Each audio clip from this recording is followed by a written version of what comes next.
Kaya. Kaya Kwaba Kiji Janang Nunda Yalyara Yaranga Wadandi Buja. Hello, good to see you all together on Wadandi Buja.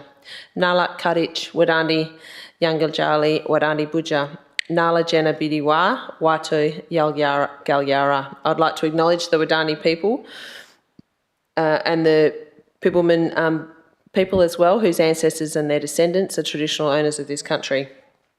Welcome everybody to the 2025 Annual General Electors Meeting. I have attendance next on the agenda, and I don't have any apologies this evening, but I do have approved leave from Tracy, Councillor Muir, and members of the public. I'll just note that my fellow councillors are sitting in the crowd this evening with you as members of your community also. We'll now move on to item 3, public questions. Are there any questions from the public? Please state your name and address, and just to ensure everybody knows, you must be an elector in the Shire of Augusta Margaret River to be able to participate in this meeting. Thank you. Oh, Erin, you might just need to press the button on the right. Erin Hutton, 176 Thompson Road, Witchcliffe. These questions that I have pertain to the Climate Action Plan, and it's regarding some concerns mostly around Part 1, but there's, I think it's a good way to reintroduce conversation into Part 1 via Part 2. So these questions refer to Part 2. Does the procedural motion that moved to defer item 11.2.2 Climate Action Plan Part 2 towards resilience on the meeting dated 11th of December 24 until the March meeting of Council mean that it will be presented at the March meeting as the same officer recommendation?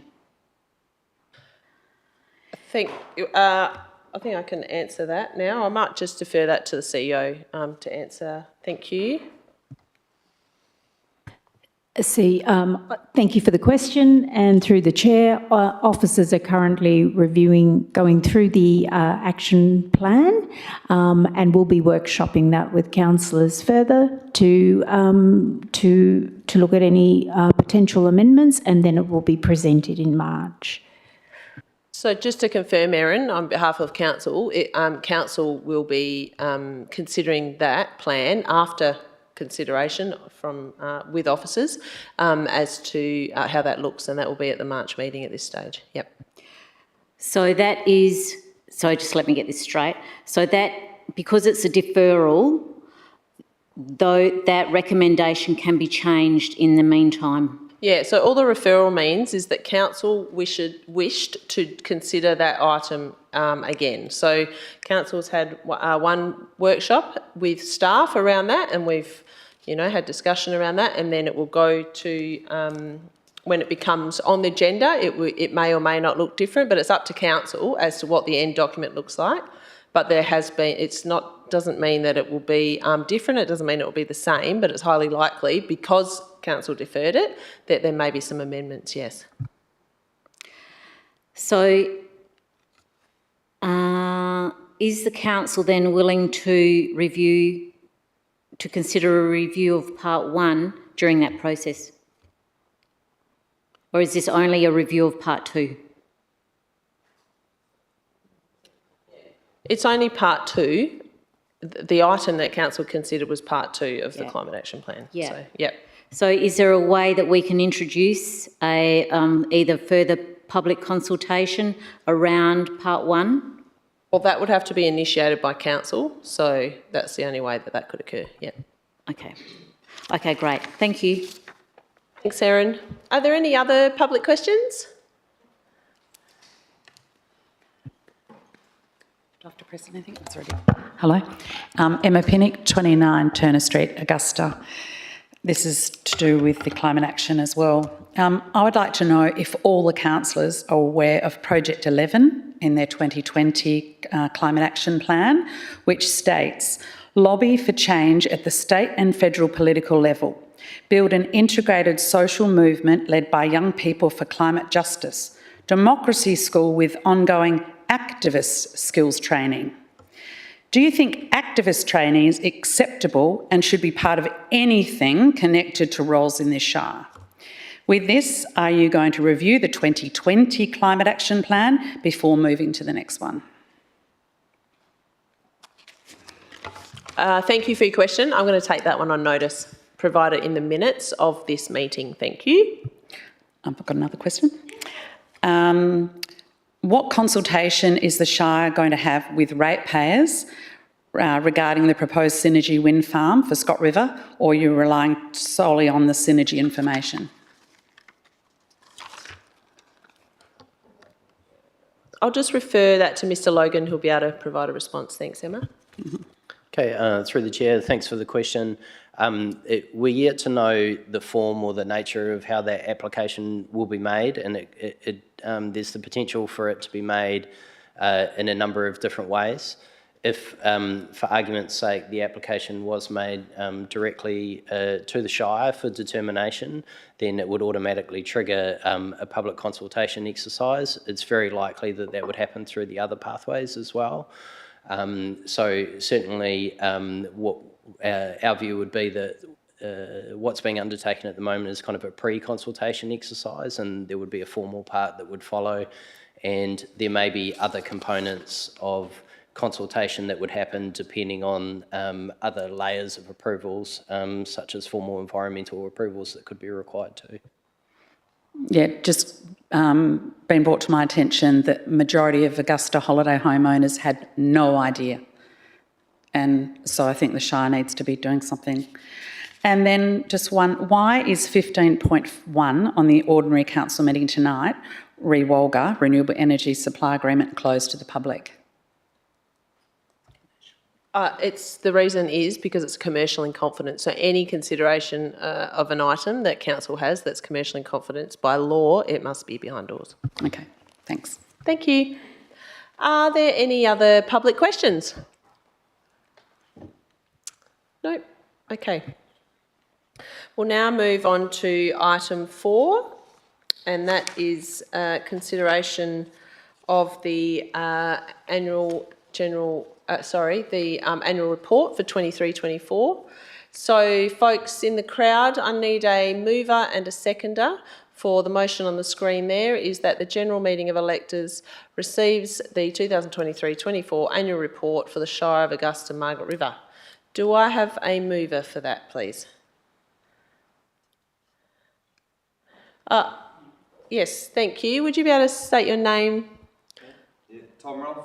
Tom Ralph. And you're an elector, aren't you? Yep, great. And a seconder, please. Emma Pinnock, thank you. Tom, do you wish to speak about or make any comment about the annual report? No. And Emma, do you wish to make any comment? Okay. If there's no one opposed to that annual report, I'll put it to the vote. So I just need you folks to show your hands if you are in support of this motion. If you could put your hands up, those that are willing to move this annual report. We're just moving it. It's a formal process. Councillors, help me out here if you wish. Yeah. Oh, that's wonderful. Great. Well, from my visual assessment, that's a majority of the crowd, so thank you very much. That is officially moved.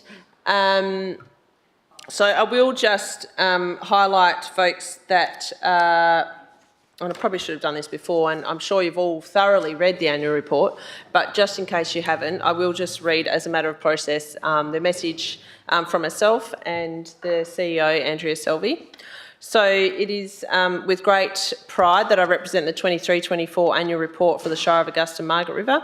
This document reflects our collective efforts to enhance the quality of life in our community while protecting the natural beauty and cultural heritage of our region.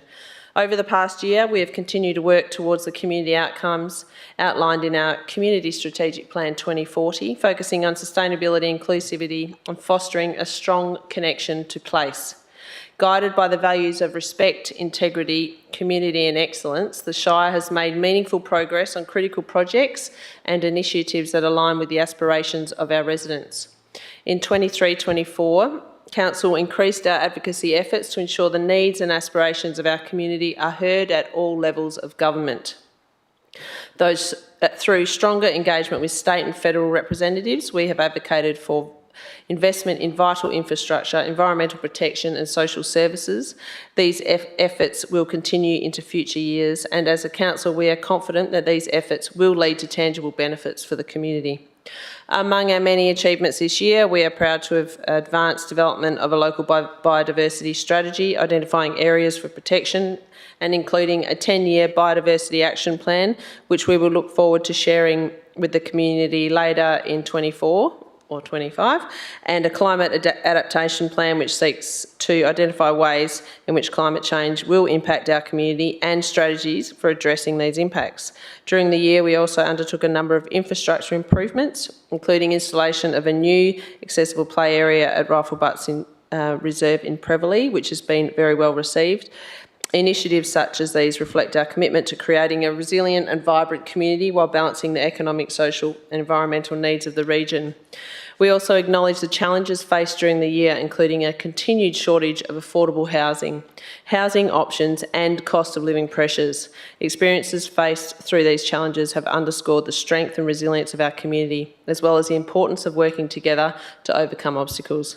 Looking ahead, the Council and Shire remain steadfast in its dedication to delivering high quality services, innovative solutions and inclusive governance. We will continue to advocate for the needs of our residents and collaborate with partners to ensure a prosperous and sustainable future for our region. I extend my heartfelt gratitude to fellow councillors, staff, volunteers and community members who have contributed to our shared success. Your support, participation and passion drive our ability to make a positive impact. As you review the report, we invite you to reflect on the progress we've made together and to join us in embracing the opportunities that lie ahead. Thank you for your continued trust and commitment to our wonderful region. And I'll now pass on to the CEO to read her, her message, which is included in the annual report. Thanks. Thank you, President Meldrum. So the past year has been a period of significant growth and development for our Shire. We have completed several key projects that enhance our community's quality of life and ensures sustainable development. Notably, the redevelopment of the Margaret River Recreation Centre, now home to the region's first certified Changing Places adult change facility, reflects our dedication to inclusivity and accessibility. Our efforts in environmental conservation have also been commendable. We've continued to support local natural resource management groups and made significant strides in climate action initiatives. This year, we have also begun working closely with our agricultural community to explore opportunities and innovations in this sector. This year, we hosted numerous events, including citizenship ceremonies and community festivals. These events not only foster community spirit, but also provide valuable support to our local business community. Community engagement remains central to our operations. In this coming year, we will be updating our strategic community plan, drawing on the wealth of insights shared with us by the community through various engagements over the recent years. Our financial performance has been robust, with a reported net result of $13.74 million for the year. This financial stability enables us to continue investing in critical infrastructure and community services.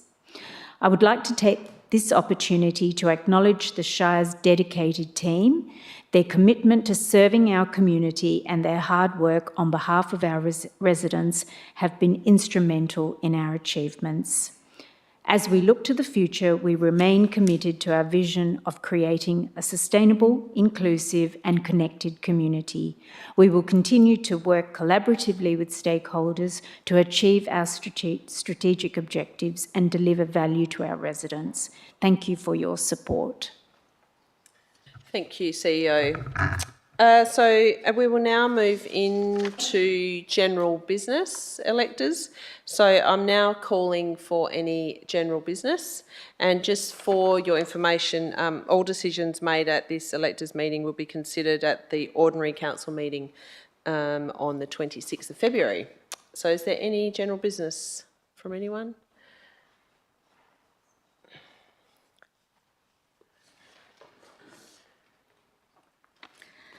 Erin Hutton, 176 Thompson Road, Witchcliffe. I'd like to bring to the council's attention an incident that happened on our farm over the weekend. We put some advertising up for the Keep Sheep campaign and farming in general, supportive of one of the local political parties, political candidates, members, but also the Keep the Sheep campaign, which is, as you know, I'm sure everyone's aware of what the grassroots campaign is around Keep the Sheep. And that sign that we had out was graffitied, and it went around Facebook, blah, blah, blah. But one of the main concerns, Ben, our son, and I participated in the climate adaptation workshop on the 16th of March this year. And one of the things that I did bring up, which has been concerning us for some time, is the narrative in regards to the Climate Action Plan around climate alarmism. And I was a part of that plan to announce a climate emergency. And with that, with the whole regenerative agricultural movement that the Shire is also endorsing, which I'm not disendorsing at all, but I think the narrative has swung too far.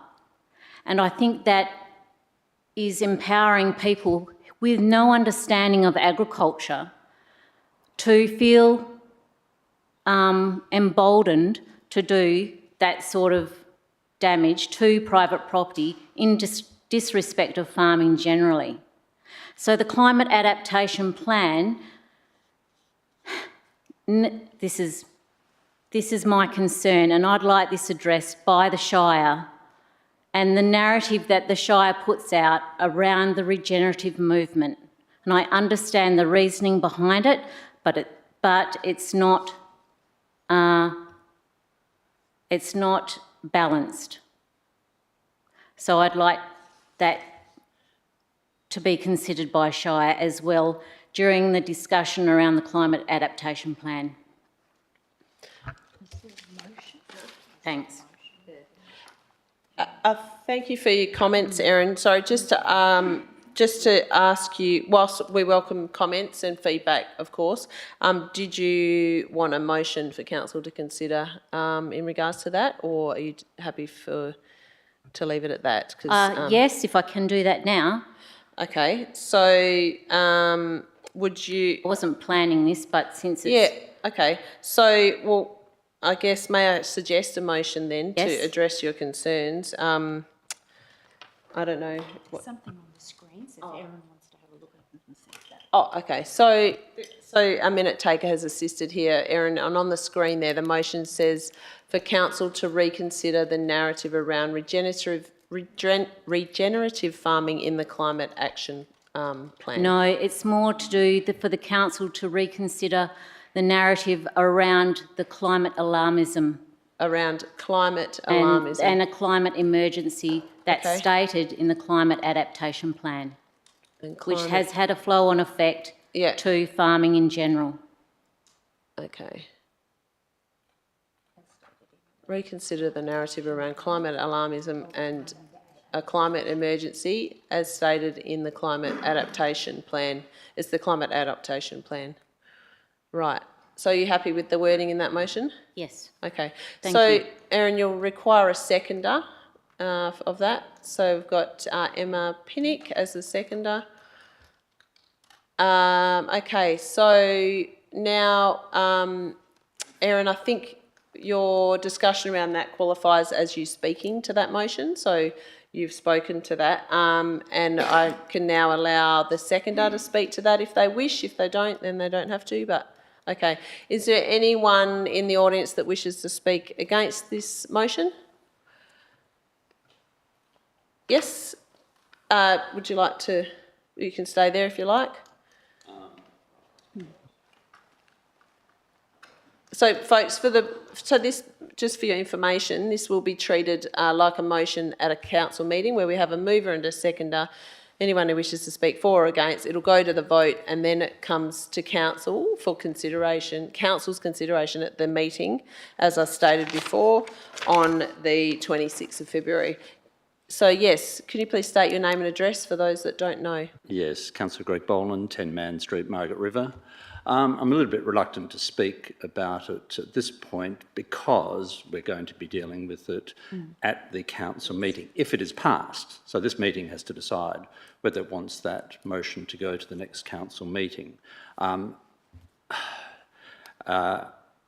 think council has responded appropriately to what the community has been telling us, and the reason that we have the climate action plan is as a result of very extensive community consultation, which did include quite a large amount of real concern about the climate. And it is the most important thing facing our community, our state community, our national, the planet. There's an existential crisis around what we are doing to the planet and how we've got to change, whether that's adapt, minimise, etc.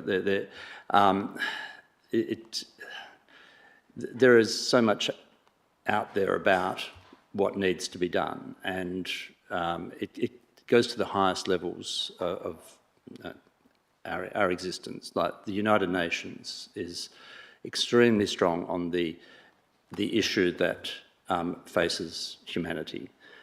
There may be other views, and we've seen those emerge in the United States very strongly in the last little bit. But I think the United States is now an outlier. I think by rejecting the Paris Climate Accord, I think they're lumped with, I think it's Yemen, Libya and Kuwait, I think, as the only country that is withdrawing from the Paris Accord. We can do something in our own way here. It's relatively limited, probably, but it's something that we can do, and whether that's around renewable energy, how we conduct the business of the Shire, there are a range of things. It may be that we may not be able to do a great deal, but we are lending our voice to what needs to be done for the benefit of mankind and the planet. And what's coming up today is coming from farmers, but farmers are going to be the ones most affected by climate change. Their way of doing business is going to change if we don't get on a different track and adjust the way that we live, the way that we are dealing with our planet. They're probably going to be the most affected. So, I've just got 30 seconds left of your time it's allocation. a huge subject, and I think the Shire is on the right track in addressing it the way that it has. I, for instance, was not of the mind at the last meeting to adjourn, to defer the action plan. I want us to move as soon as we can on it, and I look forward to being able to deal with it in March with any changes that need to be made, but I think that the direction we're taking is the right one. Okay, thank you. Thank you. Members, do I have anyone else who wishes to speak for this motion? Can I reserve the right to reply? Yeah, you can. Is there anyone else that wishes to speak for this item? No, sorry, Emma, you don't have the right of reply. Only the mover does. So you can speak for the item or against it, but you can't have the right of reply. Only the mover can, which is Ms. Hutton. Speak for it. Okay, all right. So you've got too confusing. Yeah, you've got 5 minutes. Yep. Okay. Opposite to Greg, we've already mentioned a few times about different things in this climate action plan. Number one, activism. So I really think the Shire needs to be re-looking at the original one. And as Greg said, agriculture, you didn't have, when you started the 2020 plan, an agricultural policy. So that has only just come in, last year, since this time last year. So don't you think that now that you're trying to develop an agriculture policy, and as Greg said, the farmers are the first-hand people looking at climate, that you should be reviewing the whole lot and having more consultation than what you've already done? And as Australia's only got 1% of the carbon emissions, the Shire needs to be pretty careful and tread carefully on how it goes on this issue. It's going above and beyond what most shires do. So, and yeah, I think you need to really relook at the whole thing. Okay, thank you, Emma. Is there anyone else who wishes to speak against this item or for it? If not, I'll allow Erin the right of reply, and then we'll put this motion to the vote amongst you in the audience there for consideration. Thank you, Ms. Hutton. I respect Greg's opinion and value it. However, my concern is around the narrative around the extremism that goes with it, that the Shire is endorsing. And yes, we are in a definite phase of change, and farmers are at the forefront of that. However, farmers are pretty good at adapting without having a top-down approach from local government, because we have to in order to stay in business. So I think that's where the difference lies, and hopefully there will be a lot of opportunity for communication around this when the grower group and other stakeholder groups meet with the Shire councillors to discuss this further. But my concern is around the narrative and the speak that goes with the Climate Action Plan. Thank you, Ms. Hutton. Okay, folks, we now need to put this motion to the vote. So I ask all those in favour of Ms. Hutton's motion that you raise your hand, please. So 1, 2, 3, 4, 5, 6, 7, 8, 9, 10.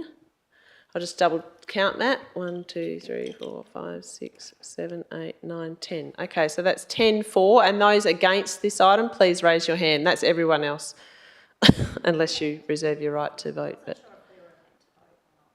yeah, you're able to vote. Councillors are able to vote. So as an elector. Okay, so sorry, how many was that against? 1, 2, 3. Okay, so that's carried 10-3. So that motion will be considered by Council at the 26th of February meeting. Thank you. Is there any other general business or motions that the electors wish to raise? Now's the opportunity. Yes.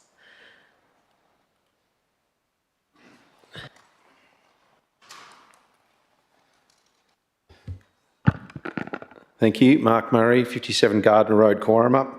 Apologies, I'm probably a little bit ill-prepared here, so I'll just read instead, for starters. Following the electors' meeting in 2024 and the RMI Shire realising that there was no agricultural policy for the Shire, I'm really happy to see that priority ag zoning in the Shire has been recommended and Shire endorsed in the LPS2 in late 2024, and that the agricultural policy is on the general agenda. Thank you. My understanding is discussions have commenced. Thank you for the CEO's report as well. Discussions have commenced with Shire councillors, CEOs, planners to discuss an agricultural policy. I've said it before, but I'll just say it again, even at this point in time. I would love to be involved in that consultation. I'd love to see that consultation being done genuinely with draft and review and reconsultation with groups like the Lower South West Growers Group, which I know that has, or my understanding is that's commenced, and before finalisation and adoption, particularly given the support that the Shire has respectfully given agriculture or acknowledged with agriculture. Farmers locally, regionally provide our daily food bowl, and farming products, food and farming products, respect must be given to this, plus the education to respect farmers and what they do for our food bowl, including agricultural products. Agricultural respect should be encouraged, conducted locally, including supporting agricultural diversity, which I have seen in the Climate Action Plan, so as long as that's slanted for that angle, that agricultural diversity be encouraged, and that paddock to plate is easy for a consumer to understand, because that's what a consumer is liking to see. Producers like to see that too. We want to see that too. We want to see our best products that fills the plates of our consumers every day get the best it can. My motion, poorly worded, happy to have it tidied up. I request the AMR Shire form agricultural policy during this year, this calendar year, in full consultation. I'd love to be involved, and with the Lower South West Growers Group. That's my motion. Happy to take questions, or I can sit. Okay, we'll just get the wording right there, Mr Murray. So for the AMR Shire, request the AMR Shire to form an agriculture policy in 2025 with public consultation. With stakeholder consultation, I would think, but with stakeholder consultation, yeah. Yeah. Okay. Yep, all right.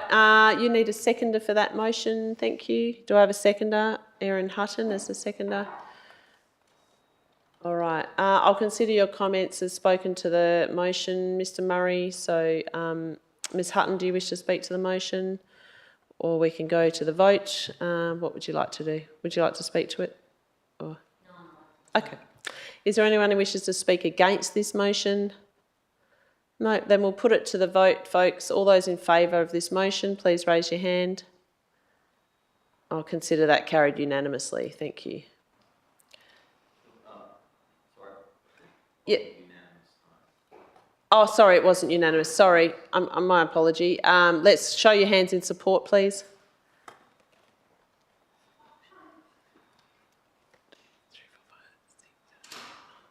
I don't need to count. Okay, and those against this motion? Okay, and then you have the right to abstain from voting. So we'll just carried. Just let me just clarify that. Okay, are there any other motions that the electors wish to put forward? Or general business? Okay, if there is no further business, we'll now, I will now close this meeting. Thank you very much for your attendance and coming to the meeting, folks, and we'll see you at next year's meeting, but thank you for your input in this electors meeting this evening. Thank you very much.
Kaya everybody. Kaya Kwaba Kiji Jenang Nunda Mangamang Yaranga Wadandi Buja. Hello, good to see you all together on Wadandi Buja. Nalak Karich Wadandi Yungang Jali, the traditional owner Wadandi Buja. We acknowledge Wadandi people, the traditional custodians of this Wadandi and Pebbleman Buja. I now will move to item 2 on the agenda, which is attendance. And we have approved leave from Councillor Nikki Jones and also Councillor Tracy Muir, the Deputy Shire President. We'll move into item 3, councillors, disclosures of interest. Are there any disclosures of interest? Nope. Okay, and we'll now go to public questions, item 4. 4.1 is response to previous public questions taken on notice, and there are none. 4.2 is public question time. And I believe we have one prior notice of a public question from Mr. Mark Murray, if you wish to come up. And then I'll invite other members of the public to ask public questions. Name and address. Thank you, Mr. Murray. Thank you. Thank you. Mark Murray, 57 Gardner Road, Quaremup. I've just got a couple of questions. The MLA, Jane Kelsby, advertised at the end of last year that she'd done a big list of things for this area, and some of them relate to the Shire, and I wondered if you guys can help me understand where the funds have gone or what they've been spent on. So on one of them, I'm going to ask of 2 questions on this one. $17.5 million to improve the Wadandi track for walking and cycling. Can anyone tell me where that's been spent that you're aware of? Yeah, I'll defer that question, thank you, Mr. Murray, to Mr. Logan, who may be able to elaborate on that one. Through the Chair, thanks for the question, Mark. That $17.5 million is to be cash flowed over 4 years. It's currently held with the Department of Transport, and we're working through the 4-year delivery program for the Wadandi track improvement. From memory, the construction component's about $16.8 million, so the lion's share of that money, and it will be drawn down in increments as we work through project implementation. So it's still committed, it's with Treasury, it's released to DOT, which will most likely then come through to the Shires for implementation in a staged fashion over the next 4 years. Thank you. So that the 4-year time clock starts 2025? Again, through the Chair, this financial year is year 1.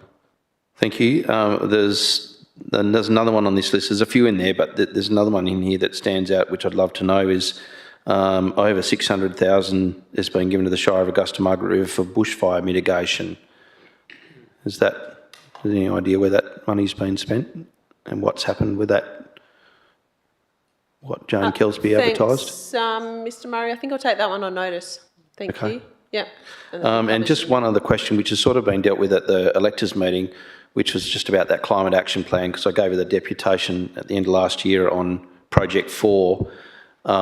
So just so I'm crystal clear, I think I am, this is all being discussed in council with councillors. So what opportunity do I have to discuss that? Is that with individual councillors? Can I have a meeting with all councillors? Yeah. So I would recommend, Mr. Murray, that you can, as anyone, you can contact councillors at any point, as a phone call or email, and you also have the opportunity on the night that the item's considered, and it will be presented to council at the end of March, the 28th of March meeting. So you can ask public questions. You can also make a deputation at that meeting. So they're your opportunities. Yeah, just because it's such a big document, and there's more projects to be reviewed as well. I didn't want to leave it till, the very start of that March meeting to, have discussions and ensure that, the right things have been considered and consulted. Yeah. So yeah, and also so I encourage you to contact any of us and all of us if you wish, but also you can also make contact with the administration that are preparing the report. So. Okay. Yep. Thanks very much. No problem. Thanks. Are there any other public questions? No? All right, folks, we shall move on to next item on the agenda is 5 applications for leave of absence, and I need to actually apply for just the meeting in February off. So that's the 26th of February. Someone can second that, please. Councillor Daff. And we'll put that to the vote. All those in favour? Is that Councillor Earl? Was that? Yeah, carried unanimously. Thank you. Any other applications for leave of absence? No. All right. So we'll now move into item 6, confirmation of minutes of previous meeting, and this is 6.1, the OCM held on the 11th of December. So that council confirms the OCM minutes, true and correct record of the meeting. Do I have a councillor to move that, please? Councillor Daff, and seconded Councillor Binks. We'll put that to the vote. All those in favour? That's carried unanimously. Thank you. Councillors will now move into deputations. So I have 2 approved deputations, and I will invite Will Berlinger to please come up and state your address, please, before you commence. Thanks.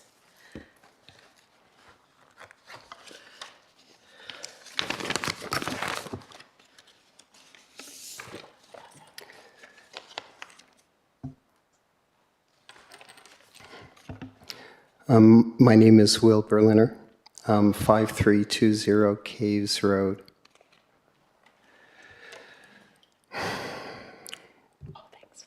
Hello, everyone. Hello, Shire Council and Wormall and so forth. I'm here on behalf of my family, my neighbors, and our community to highlight the devastating impact of the sand mine, and not just on our lives, but on the plants and the animals that share this unique and diverse region with us. Because I'm afraid I'll go over time, I've written rather than speaking directly, so I'm going to be reading, which is not my normal way, but we're in Australia, so here we are. I want to start by acknowledging that sand is obviously vital to our region's growth and that we all benefit from the roads and the infrastructure and all of the things it helps to build. But meeting this need must be balanced with sustainability, safety, and the long-term well-being of our Shire. And the sand mine in its current form starkly undermines these values. When first licensed in 1995, the mine was a modest operation in a quieter, less populated community. But over the years, it's ballooned in size far beyond anything imagined 3 decades ago. A proposal of this scale would not have been approved back then, and I'm pretty certain it should not be today. And here's why. This mine has been operating 7 days a week. Despite claiming to operate during restricted hours, the mine disrupts our lives daily, including weekends. I know because I live across the road and I hear it. I see it. I can stand at my gate and watch activities. I can fly a drone over there and I can see it. Let me describe what we typically endure every day. At dawn or before, the noise begins, grinding, clanking, roaring machines, and soon after the road trains roll out. They aren't ordinary trucks. They're massive, noisy road trains that dominate Ellenbrook Road. They project 51 on average will enter and exit daily. That means 102 trips when you count in and out. They leak sand and dust, leaving fine grit that coats our homes, my crops, and the air we breathe. On windy days, we can't escape it.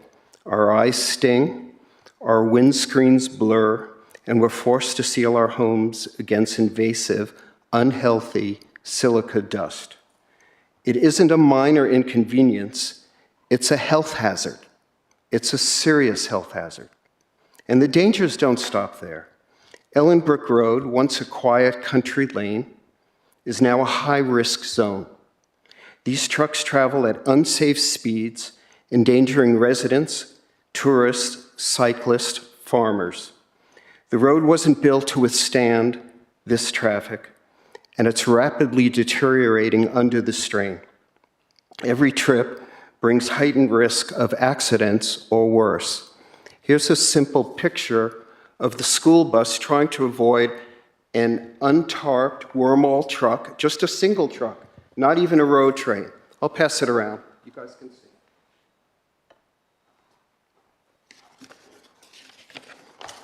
Do we matter to this mine? The answer is no. The owners don't live here. They don't see the bare, eroded hillsides. They don't hear the din. They don't breathe the dust. They don't navigate the roads alongside the risk posed by these trucks. To them, our community is invisible, mere collateral damage in their pursuit of profit. And now they want another 20 years. Is this the legacy that we want? To be the Shire that allowed this destruction to continue unchecked?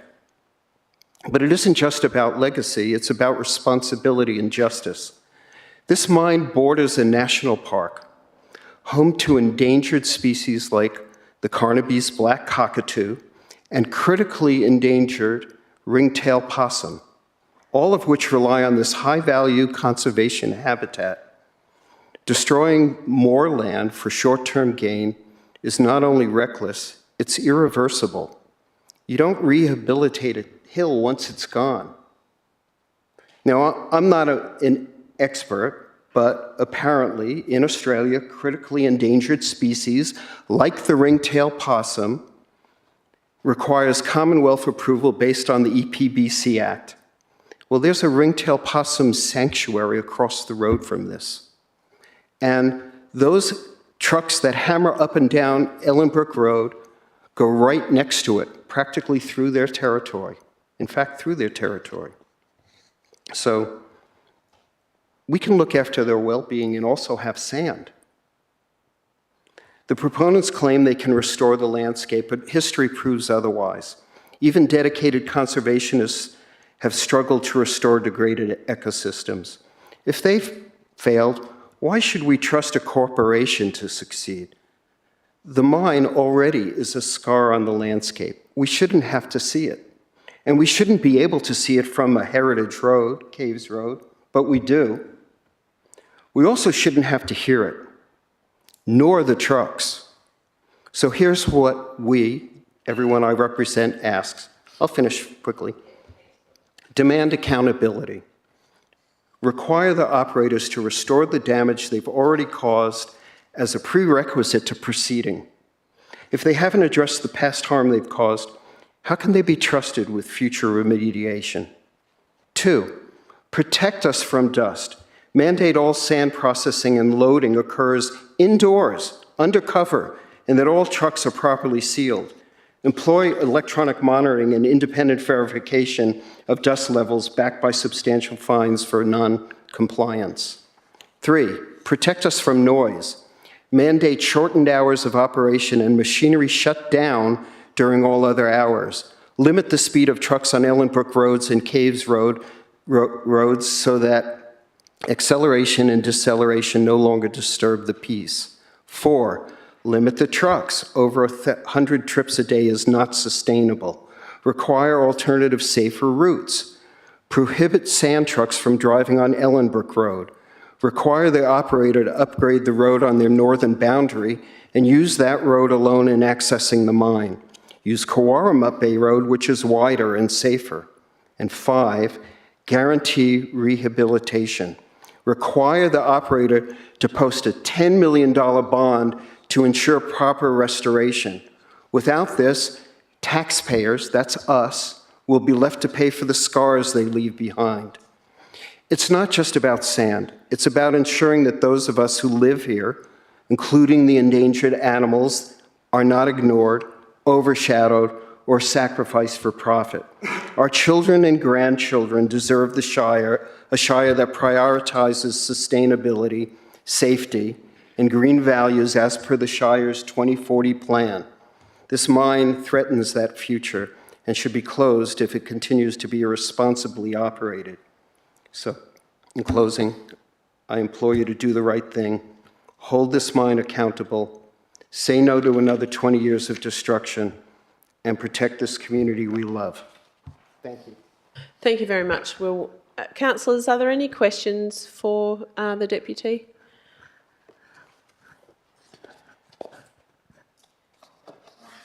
Yes, thank you, Councillor Binks. Thank you, Shire President. Hello, Will.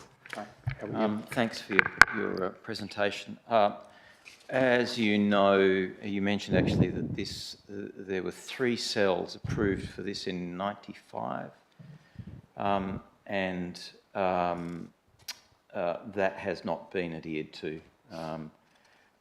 If it is constrained to the 3 cells, and the appropriate plans are put in place to manage dust and noise and visual impact, etc., what would your response to that be? I think that would be wonderful if they were able to comply, remediate the land, limit it to those kind of things. But if you stand there on a windy day, for example, you'll see dust flying everywhere. If you drive Ellenbrook Road, you'll see it on our trees. You can come into the vineyard and see it on our grapes. That's not something we like to contend with. So if they're actually taking care of it and doing it properly, that means they need to expend some of the dollars they're extracting out of here. Yeah, okay. Because it requires that.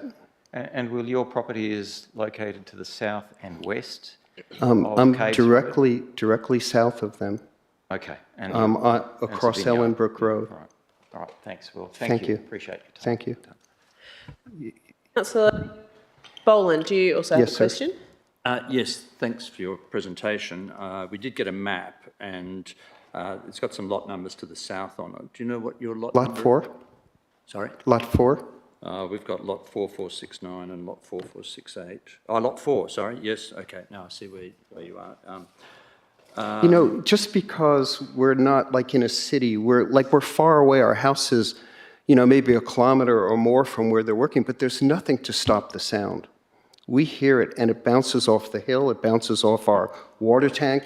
The noise is constant, and the noise of the trucks is constant, especially going up and down those hills on Caves Road. You know, it starts up, we heard it all day long. I was typing this, listening to trucks. It's not an intractable problem. It requires someone to operate with consideration for someone other than their need to get sand out as quickly as they can. It can be done, but it would require a lot more than this, and oversight. Thank you. Sorry, Councillor Boland and then Councillor Daff? Yes.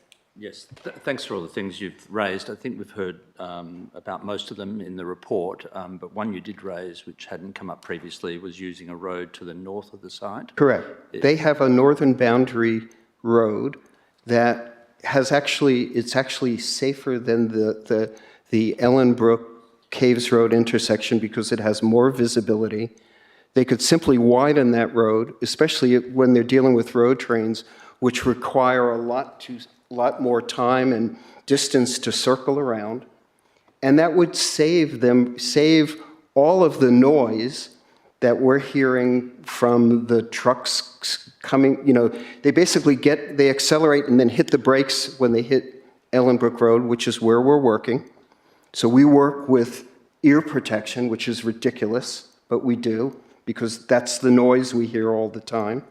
And I'm talking about not just me, all my workers. Everyone wears ear protection because it's loud. They could do it there, we wouldn't hear it as much. It would be safer for the road, but it would require these guys spending a little dough rather than requiring the state or us to be paying for the road that they're destroying. They could do it easily.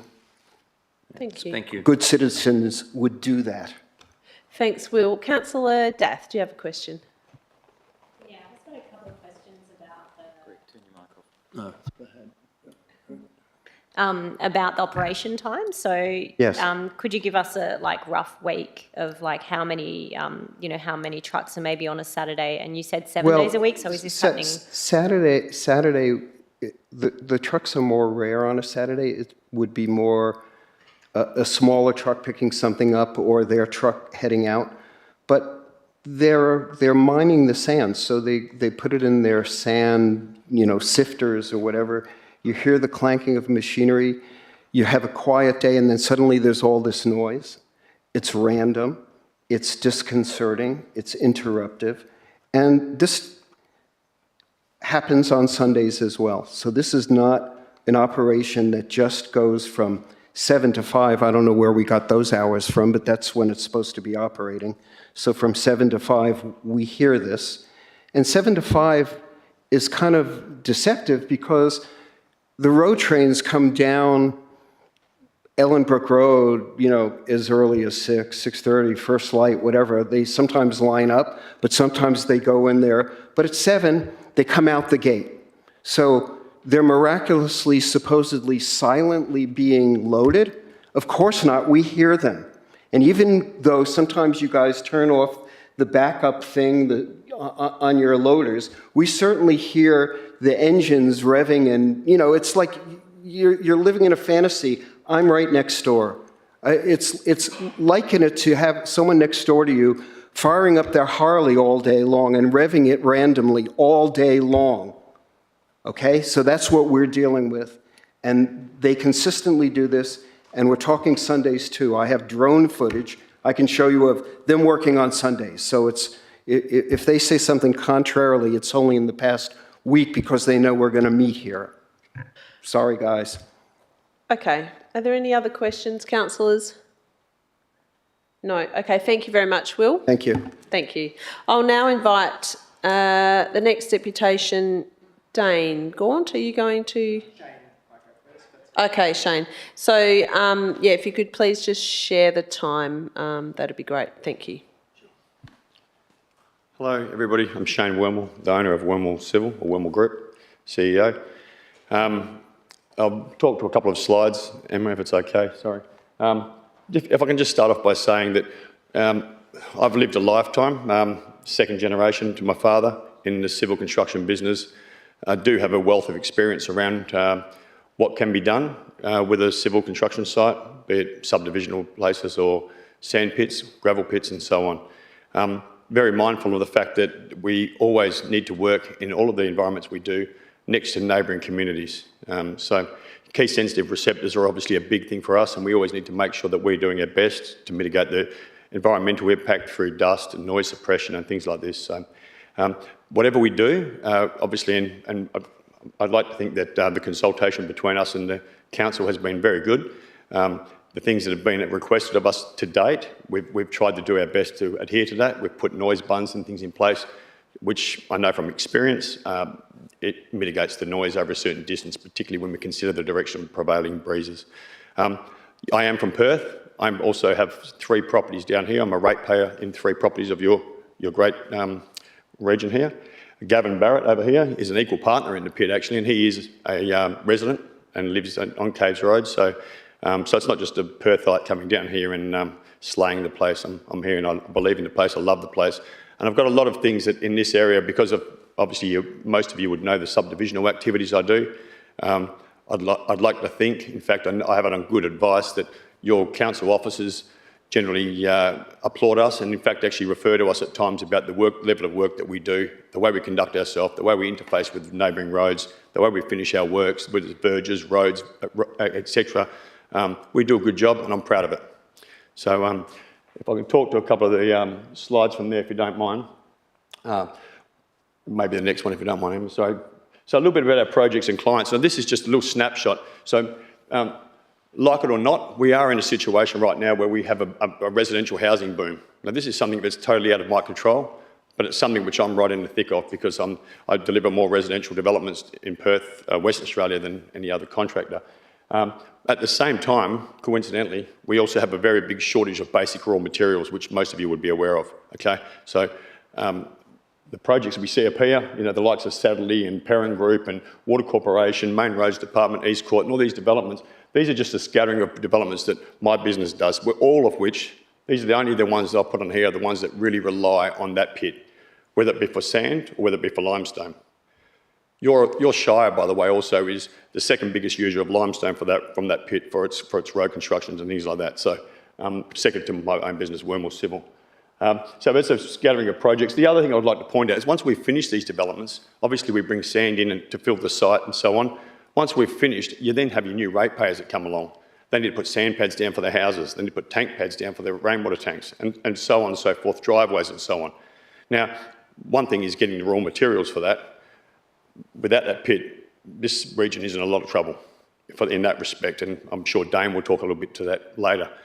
Aside from that, I've got a lot of good friends down here, a lot of good clients, a lot of good colleagues who have got some very good little small businesses. And I'm sure most of you are having a beer with them after at the pubs or whatever you do. You'll be rubbing shoulders with these people, with your kids at school and so on.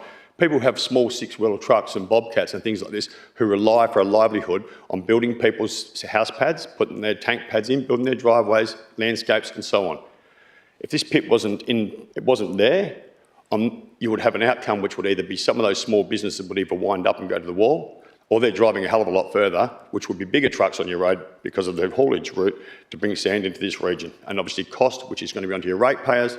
All of a sudden, when they build a house, you're going to have all these people, they're going to be an extra 10 grand for sand pads and tank pads and so on.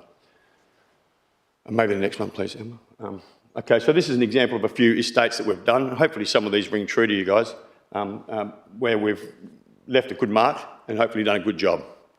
So Witchcliffe, sorry, going a bit past me, Witchcliffe Eco Village, everyone knows this one, I'm assuming, down at Witchcliffe on the Caves Road. And the next one, so Symphony Waters, down here, Quaramup, just at the back, next to Duggan's Land.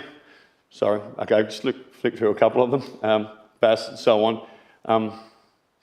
This last one, I'd just like to put this one as a key reference project. So this is one we're doing at the moment in your region on Baronia Road on Silverthorns land. So we've got a gravel resource there that we're actually extracting off Silverthorns land. This is only one photo, but we can get more. This is an example of the sort of level that we can rehabilitate a property to. So you go to the Silverthorns property, Kevin and Shelley had a property there where basically that section of the property was unfarmable. They aggregate gravel to the surface. We've mined the gravel, we've rehabilitated it, and now he's actually able to seed it, and he's actually got good paddocks there for his cattle again. That's all I've got. Mindful of the time. Thank you very much. Okay, thank you. Councillors, does anyone have any questions, please? Yes, Councillor Binks. Yes. Hi, Shane. Thanks for your presentation. No problem. I appreciate it. There's one question that's been going over and over in my mind since we had a site inspection out on the site. Sure. And that question is, I know the brand, and you know, I believe that you guys do a thorough and good job. So yeah, you know, that procedure. So this question has been troubling me, and that is, why, given the approval for three cells that existed in 1995, why have you gone outside of that approval? And I'm just troubled about that. Sure. Can you help me with that, Shane? I can. We've had to, again, a bit of a rock and a hard place in one first sense of the word for the activities we've done and our conduct since we've been there, in so much that, again, there is this booming market down here that if I was to pull stumps and we couldn't extract, those other parts have basically been extracted. Now, I should also point out that at the point where we took over this pit, those 3 cells were done. At the point where we took over the pit, which was 3 years ago? 3 years ago now. 3 years ago, the previous contractor had already gone outside those cells. And I'm not saying that they laid the ground rules and say, okay, well, it's cool, he breaks the rules, we break the rules. But the fact was that well and truly he'd gone outside of those areas prior to us commencing our works there. Indirectly answers your question, I hope, but I guess the main reason why we continue to do that is because there's different types of product on that site from different parts of it. And if we don't go outside of those original 3 cells, well, you're not going to have any resource because it's gone. Okay. Had you received any advice from the Shire regarding your capacity to continue to extract outside of the approved areas? our capacity to, sorry, our capacity to continue. Yeah, I'm just trying to understand on the information that you had received. Yep. That basically you made your decision to continue to extract from outside of the approved areas. I'd probably defer that question to... Just don't make any... Yeah, I'd probably defer that question to either Paul and or Dane, if it's okay. Sorry, legal counsel. Sure, yeah. I'm just trying to understand the, what has I don't know. I would be lying to you if I said to you now that I understand every bit of correspondence that's happened between my business and the Shire. Okay. So I'd prefer not to pass comment on that. Okay, thanks, Shane. No problem. I appreciate that. Thank you. No problem. Thank you. Okay, I think I have another question from Councillor Dath. I have a question, and then, yep. So, Mr. Wormel, you specifically addressed in your deputation that you've stated that key sensitive receptors are important to you and your organisation, and you do try and do, your best. So can you please explain to Council why in the application process you couldn't provide an adequate rehabilitation plan, a traffic management plan, an environmental noise assessment, a visual assessment and a dust management plan in regards to the application? Well, all of these things I think would be... Yeah, I think Dane was planning to address that, if that's okay, yeah. Great, that would be good. Thanks. Any other questions? Yep, Councillor Boland. Yes, thank you. Thanks for your presentation. Just a couple of things that came up from Mr. Berliner.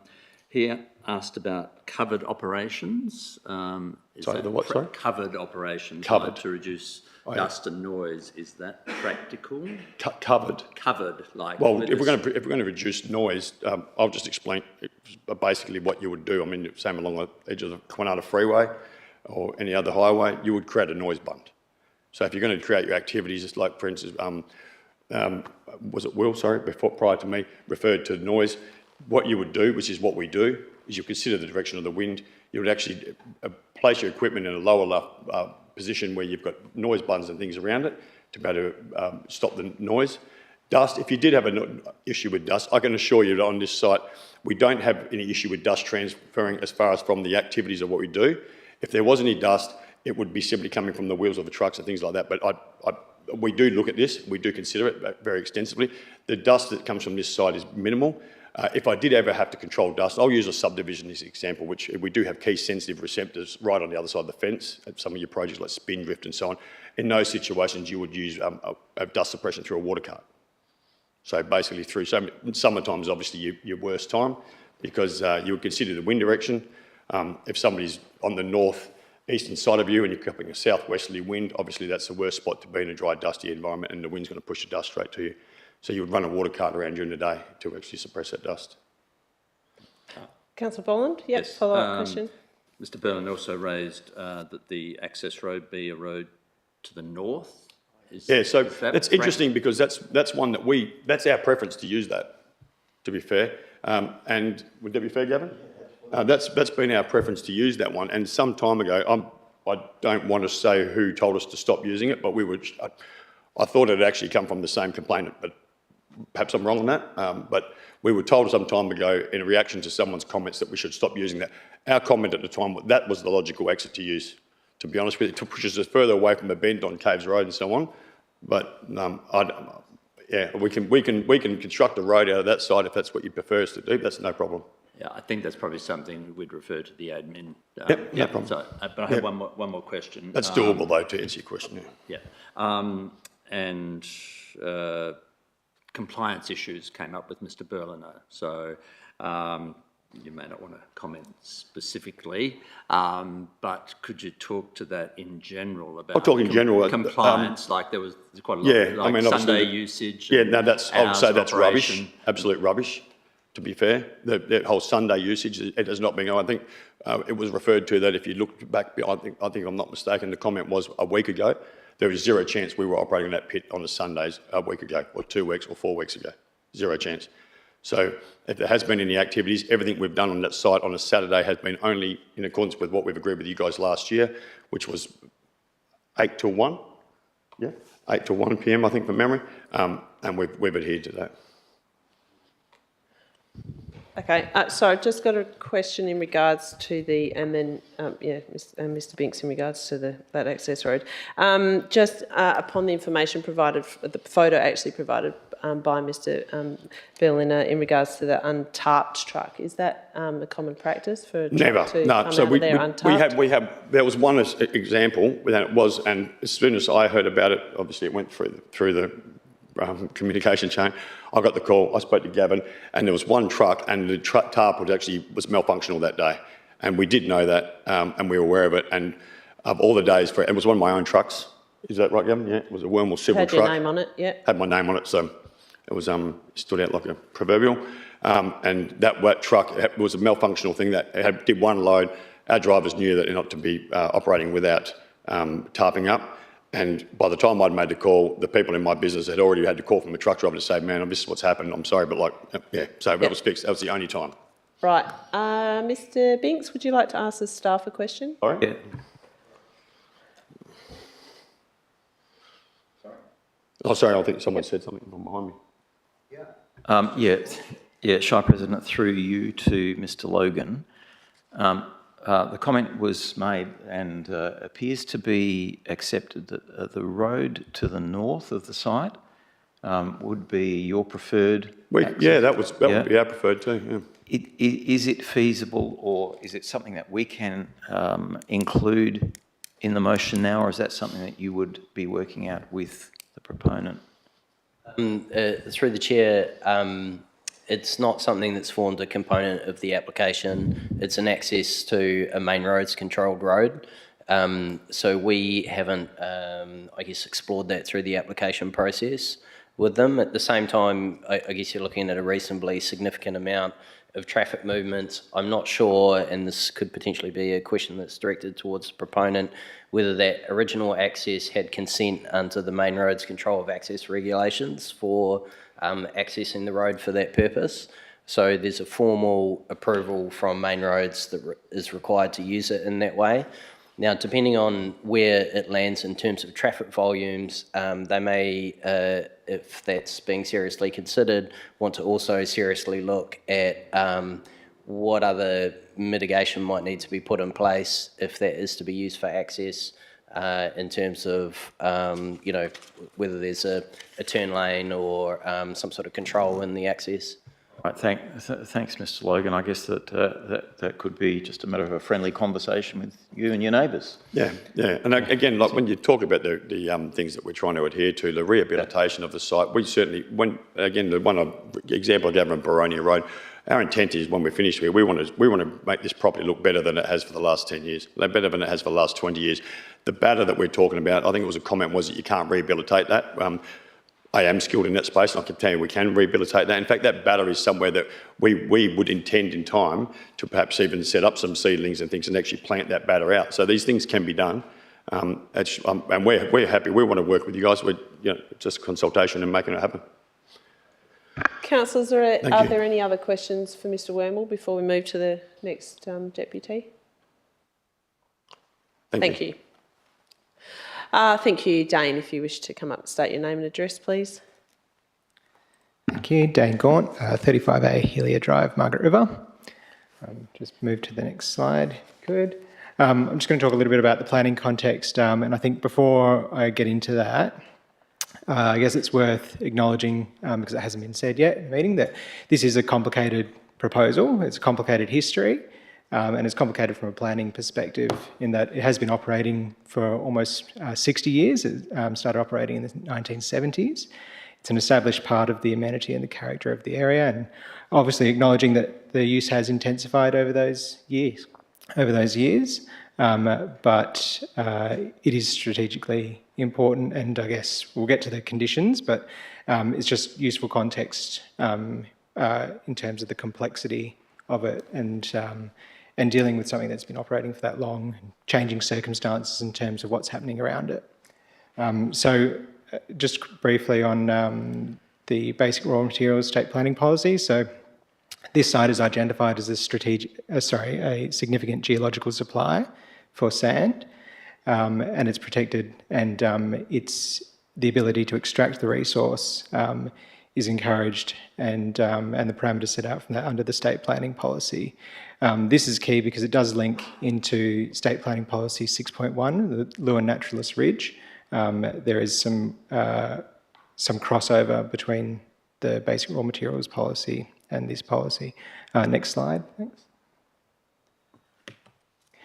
So this map kind of shows all the significant geological supplies in the southwest. So in the lower left-hand corner, you've got our site, and then the upper left-hand corner is the closest site for which a similar resource is located. There's a few other significant geological supplies for sand on that map, identified in yellow. They're all different categories of sand, not the type that's used for infrastructure and housing projects such as this. So this map kind of demonstrates the real importance this site has for the region, beyond kind of the projects that Shane spoke about. It really is a very significant resource, and if it isn't being collected from here, it has to travel a significant distance from the Shire of Harvey to service places like Cadartup and Cowarup, and that additional distance is going to incur a lot of additional costs, but also additional strain on the infrastructure in terms of the amount of trucks that would have to travel a greater distance along our local roads. Next slide. So the reference I was referring to with State Planning Policy 6.1, there is a key statement intent which wasn't discussed in the officer's report around resources. And that statement of intent is under section 4.7 and refers to the need to acknowledge state significant resources and ensure that the significance of those resources from an economic perspective are considered in the development applications. And so for an extraction site that predates the state planning policy, I think that's really important to consider. And when you consider that also against the fact that it is clearly identified as a state significant resource, it's critical that the objectives around state planning policy 6.1 in terms of visual amenity, in terms of character, are balanced against the extraction of that resource and the access of that resource. Next slide. So with that in mind, and the importance of the resource in mind, we have asked for a couple of conditions to be adjusted. The recommended conditions do deal with a lot of those impacts in terms of noise and the truck movements, and managing the impact on amenity that those things have, particularly with the noise regulations. That's another legislative requirement that's already in place, regardless of any planning approval. And so the conditions we've asked for and are detailed in a briefing note to yourselves, councillors, reflect the need to ensure that the resource can be accessed, that those developments and infrastructure projects and people's homes are able to access those resources, whilst also ensuring that the operation conducts itself in the best way possible, acknowledging that it is an existing operation and has been in operation for some time. So I think, Shire President, you had a question around those conditions and why some of those things hadn't been put in place as part of the application. Is that right? Yeah, just in regards to, sorry to interrupt your deputation, but yeah, if you want to go into that, in regards to pretty much every other extractive licence application that's made to the Shire of Augusta Margaret River, there's, the checklist of items required. And for some reason or another, there was a significant deficiency in information with this application. Therefore, quite difficult for our officers to establish conditions due to the lack of information. So I guess I'm just, I'd like to know why the applicant wasn't willing to participate in providing those plans to the council for us to make a well-informed decision. Yep. So like I said before, if you were doing a fresh application, there would be very comprehensive set of reports, and everything, a lot of the things would be known, and you wouldn't have any existing demand or contractual obligations hindering on that reporting or the approval of what you were going for. It would all be before any money had been invested. So the difficulty with this one is that there was an existing operation, there were some parameters that they were working to, and to to invest a significant amount of money into the reporting without knowing if those parameters were going to change, if you're even going to get an approval, whilst you had those contractual obligations in play, was going to be really difficult from a financial perspective. Yeah, that's right. So our approach was to figure out what the parameters of the approval would look like. So there was some certainty on what reporting would entail, what the scope of that would be, and then providing that through conditions of approval, which some conditions of approval, similar to the ones that have been recommended, have been applied to other extractive industries via the local law process rather than the DA process. And then there's a couple of conditions like visual impact, for example, which would not have any value as far as the planning assessment goes because the impact was already there. Obviously, future stages, it does have value if you're managing the visual impact of areas that haven't been extracted yet, but that's just an example. To follow up with that, but on the contrary, as the activities have been operating, would you not therefore actually have the knowledge to know, you know, the assessment of, say, the environmental noise visually? Yeah, it's not really a question, but I guess, did you, just as a matter of procedure, I will just ensure that this, what you've provided is tabled in the minutes, yep. So it will be published in the minutes for transparency. Did you wish to continue with this, or? Yeah, if that's okay. Yep. All right. There's not much left to go. Oh, there you go. Questions. Sorry.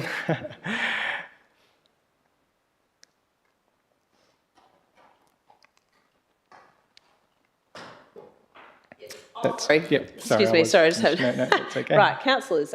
Would you like to ask Mr. Gaunt any questions? Yes, Councillor Keno and then Councillor Daff. Thank you. Hi. Thank you for the presentation. Question for you. You commented on about businesses that would be lost because of lack of sand and things like that. You also commented about how far we would have to go to bring in sand. Can you tell me how far you're carting it at the moment? I might have to. Pretty much to Augusta, up to Busselton. Augusta to Busselton.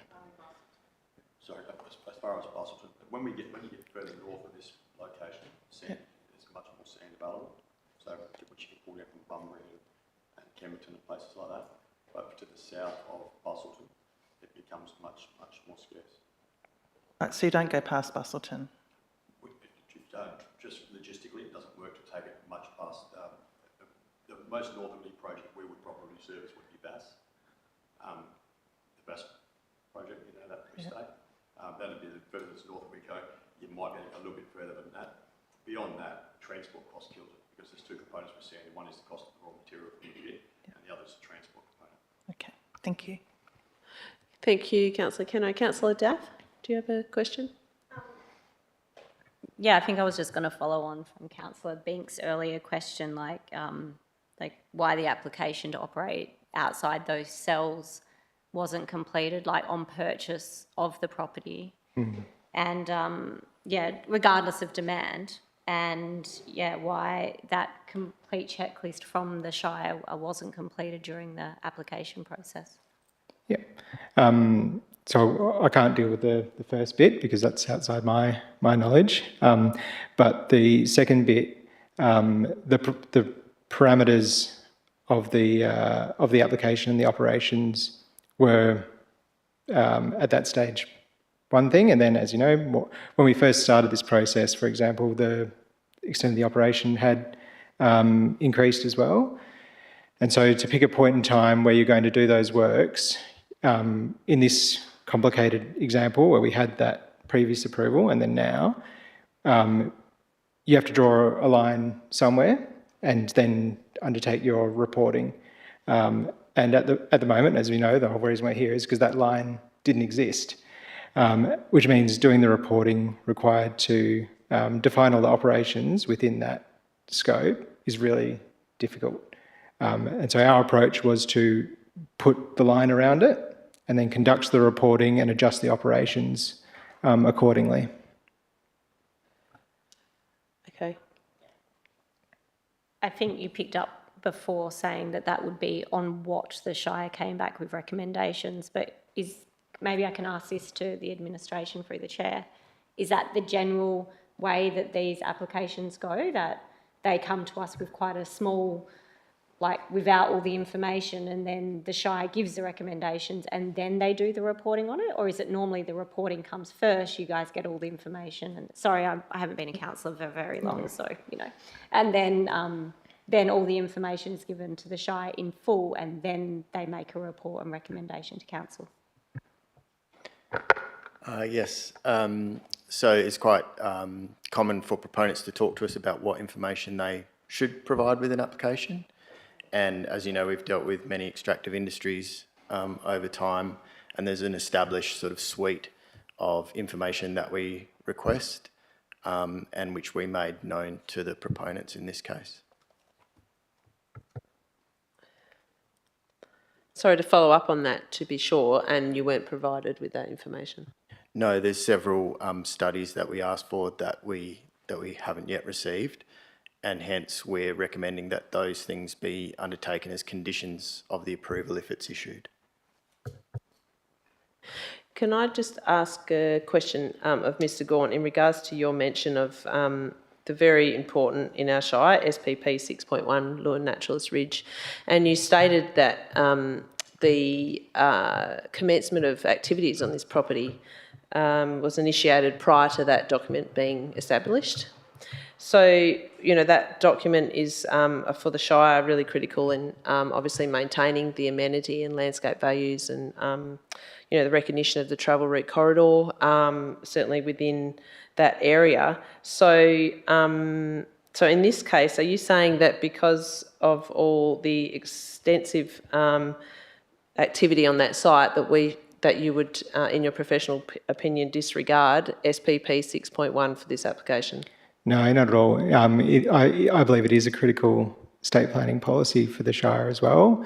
Rather than disregard, I think there's a few things that need to be balanced, and that's the policy position and the statement of intent around resources in the state planning policy, which, as I mentioned, has been partially touched on, but the statement of intent hasn't. And then the other thing to consider is the fact that this is not a new proposal, it is existing, and part of that means that some of the impact is also existing, and balancing the fact that it exists at the moment and I guess making sure that any decision that made kind of acknowledges that while still aspiring to meet the other requirements of SPP 6.1. This would be a very different case if this was a fresh application on an untouched piece of land happening in this day and age. It would be a very different set of circumstances, but the fact is that it's not, and those impacts are existing at the moment. Okay, thank you. Sorry, Councillor Binks, did you have a question? Yeah, thanks, Dane. Thanks, mate. Appreciate it. I just want to be completely clear in my mind as to the reason why some of the information or the reports, assessments, etc., weren't provided. And I think, if I'm correct in understanding, the thought goes from your perspective, we don't have the information about the larger area, so let's extract that. That will give us data, and then we can do some reports and gain some approvals. Mm. Am I right there? Not quite. Well, I think. No. Yeah. Thanks. Maybe if I might explain, if you were coming to do a fresh application, you would have a very well-defined area of where you're going to do your extractive industries, and you would go probably almost 12 months before you made an application. You would go and get your reporting done on the basis of that line, and it'd be based around where the resources are and that kind of thing. So at the moment, for this site, we've got a set of lines from the 1995 approval, and then we've got the actual extraction. And so that definition hasn't been done. And that's what we were trying to achieve through this approval, is to define that extent so that you could narrow down where the reporting needed to occur. I think that's what I'm understanding. Yeah, so from what Mr. Wormel was saying before, there were 3 cells. They'd been fully extracted, and you were seeking to extend the approved area, but you needed that data first. They'd already gone past that. They'd already gone past that. The point we took it over was a going concern, and obviously been going for like over 50 years. Yeah. So the point we took it over was a going concern. So it wasn't that we just neglected to try and approach you guys, and we're very mindful of the whole extractive industry license approval process. It was the fact that it was a going concern, and in fact, I think it'd be fair to say it's us that has actually driven this retrospective approval now. Yeah. Because we're mindful of the fact that we're operating in a place now where we don't actually have a formal EIL licence. Yeah. And we want to work with you guys to get that in place. Yeah, yeah. So when it was sold to you, the vendor explained that there are 3 zones here, and the vendor that sold it to us was, I think, well into his 90s. Yeah. John Pardue, hell of a nice man, and his wife, and the information that was given to us was very limited at that time. To be fair, we were told that some information about areas that he used to do water divining. So he told us about places where he found his favourite pockets of water on the property, and where the sand was, and where there was limestone and so on. So we set about extracting in accordance with the areas that he sort of pointed and directed. There wasn't much in the way of formal documentation. okay, that's really helpful. Thanks, Shane. Yeah, I understand. Thanks. Sorry to. Okay, councillors, Councillor Daff and then Councillor Earl. So to clarify, when was the property purchased? I think an exact date, it was 3 years ago. April, in 3 years. Yeah. Okay. I still can't understand why the Shire wasn't approached at that point to yeah. There has been, there has been discussion because, to be fair, at one point we had to buy the property outside of what we originally intended. I had to pay cash for the property. I'd actually hoped that I would get bank debt to help me to purchase the property. I wasn't able to do that until some time later where I actually got a letter from the Shire. So there was that consultation. It's been happening the whole time, because without that letter from you guys to give us something to say that there was not an approval, but there was a non-conforming use, something along those terms, you guys would know better than me. That letter was what I presented to the bank to allow me to get bank funding. Without that, I wouldn't have been able to get that. So that has been happening the whole way, and I really want to make it clear that it was actually driven to get to this point where there's been consultation with these guys, and they're saying, well, how do we best deal with this? It's the elephant in the room, if you like, that we're operating in a situation where it doesn't have a licence. So we're saying, well, let's just put it on the table and make it happen. So we've brought it here, and this is what we're trying to do. It's just trying to get those conditions narrowed down so that we can all be happy and work in accordance with what you and the neighbouring residents want. Okay, Councillor Earl. Thank you. A question to the planners. So on condition 13, which is the crushing one, it says no crushing is permitted under this approval. So with the required documentation, they could seek an approval under another application? Perhaps one of you could explain that. Yeah, perhaps if I answer it in a slightly different way to what you've asked, but I think it's fair to say that in the absence of any information to confirm that crushing wouldn't cause undue impacts, the only option available to us was to impose the condition that it not be allowed. Had we had the information to work out where crushing could occur, when crushing could occur, under what circumstances it might occur, then our reaction to that in terms of the formulation of conditions might have been different. Okay, thank you. Any other questions, councillors? No? Okay, thank you, Mr. Bont, for your deputation. Okay, councillors, we'll move into the next item on the agenda, which is petitions. I don't believe we have any. And yeah, I just have a brief Shire President announcement. Item 9, Welcome to 2025, everyone, our first meeting of the year. I trust you all enjoyed a peaceful and restful festive season with your loved ones. Our start to the year has been remarkably productive with several council workshops setting a contemporary tone for the months ahead. The energy and insights shared during these sessions reflect our shared commitment to serving our community thoughtfully and effectively. I recently, as some of you did also, attended Carnadale, which once again proved itself as a world-class event that showcases the very best of our region. Speaking with the visiting artists reinforced that what we already know, that our Shire offers something truly unique and special. Their enthusiasm for our natural environment and community spirit mirrors our own pride in calling this remarkable place home. As we move forward in this year, we continue to actively engage with key stakeholders to address critical infrastructure and environmental protection needs. A balanced approach ensures our community's population growth can happen while preserving the natural beauty that makes our region so distinctive. Our focus as council remains steadfast on serving our community. The collaborative spirit amongst you all gives me great confidence in a great year of 2025 ahead. We now move into item 10, which is questions from members of which due notice has been given, and there are none. So we'll now, councillors, move into item 11, reports of committees and officer reports. And the first item on the agenda is 11.2.1, which is the extractive industry at lot 1197 Caves Road, Margaret River.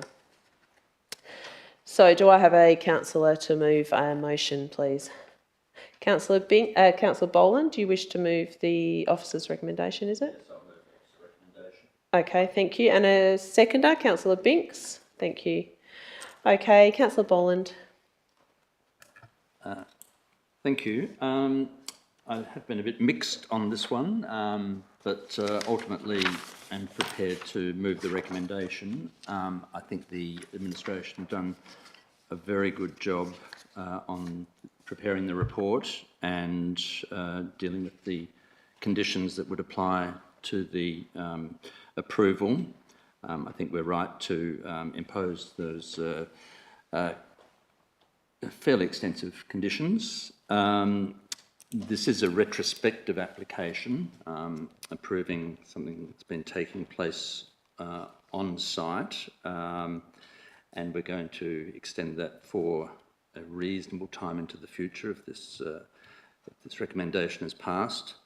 Part of the mixed views on it is that it's a non-conforming use, and that activity is contradicted by the location in the Lewin Naturalist Ridge State Planning Policy Zone.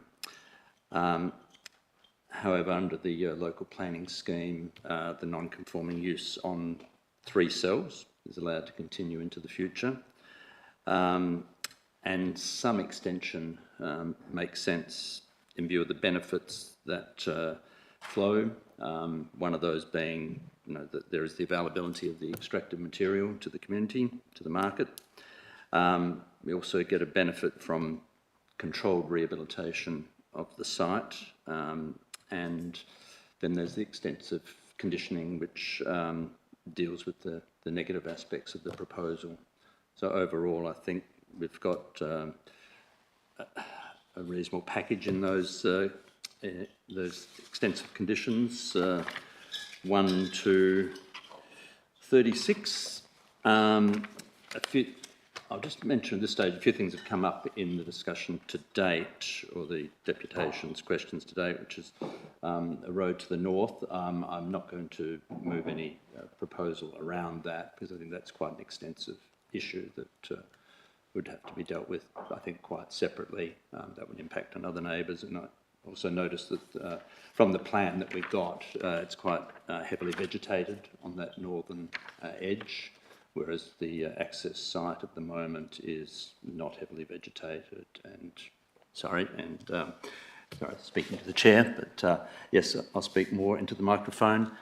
But one thing I am getting from what we've been hearing, particularly from Mr. Berliner and the compliance issues, is I wonder whether we should have some compliance register or process involved in those conditions. So I just raised that well, potentially foreshadowed that a condition around that to deal with some of the compliance issues which have been arising.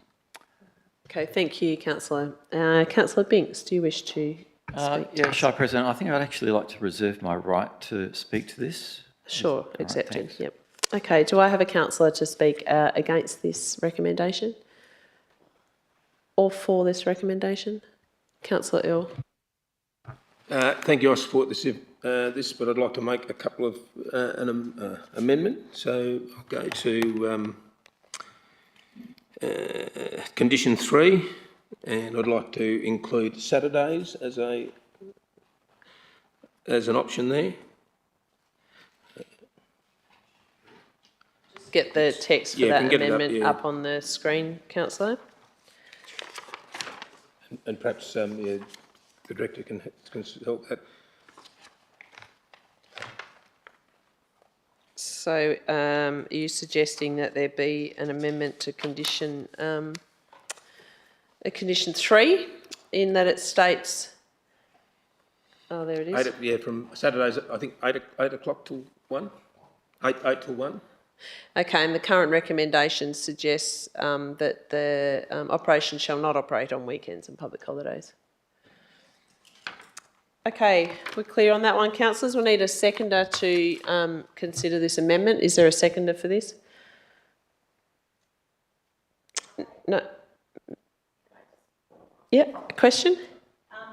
Yeah, I would consider seconding this if there was a bit of a restriction on the number of trucks to make sure that it was not a quick overload on that day to get their 26 in that day. I'll just check with the planners. I would believe that would be a different amendment entirely, that it's substantially different. Is that correct? Unless you want to put it in.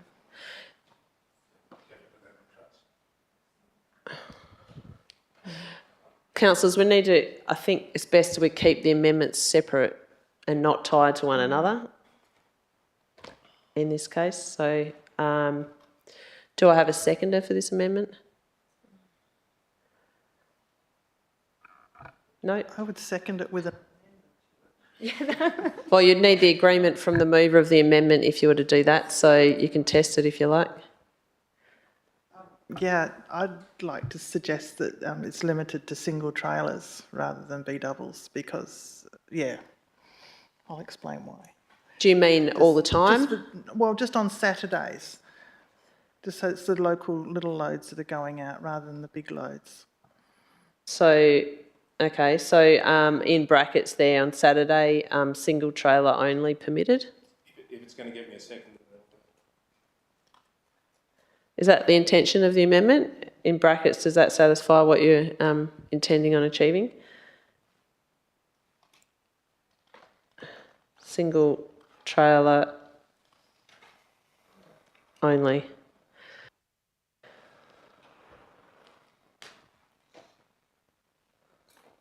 Right, councillors, so it looks like we've got a seconder for this amendment. So, Councillor Keno, you're seconding that? Councillor Earl, do you wish to speak to it? Yeah, thank you. It's actually in our policy that Saturdays can be used for extractive industries, and we should be going with our policy. You know, we've already, if we go with the officer's recommendation, we've chopped them from 51 to 26, and now we're taking, which is, you know, effectively halving their truck movements, and then we're taking one day off them as well. So it's probably heading close, better than a 60% reduction in what they can take out of the site. So it's in our policy, we should support it. Thanks, Councillor Earl. Councillor Keno? Yeah, I don't disagree with that, but what I do struggle with is that Caves Road is super busy on Saturdays. That corner's super dangerous on Saturdays, and we have an enormous amount of tourists come into our area on the weekend. And I just think that it is our local tourist road, and it'd be nice to have that opportunity where they're not dealing with B-doubles and the craziness that goes on that corner there. So, yeah, I'm happy for the operation, but just a lot smaller scale than during the week. Yeah. Okay, councillor, to speak against this amendment? Councillor Boland? Yep.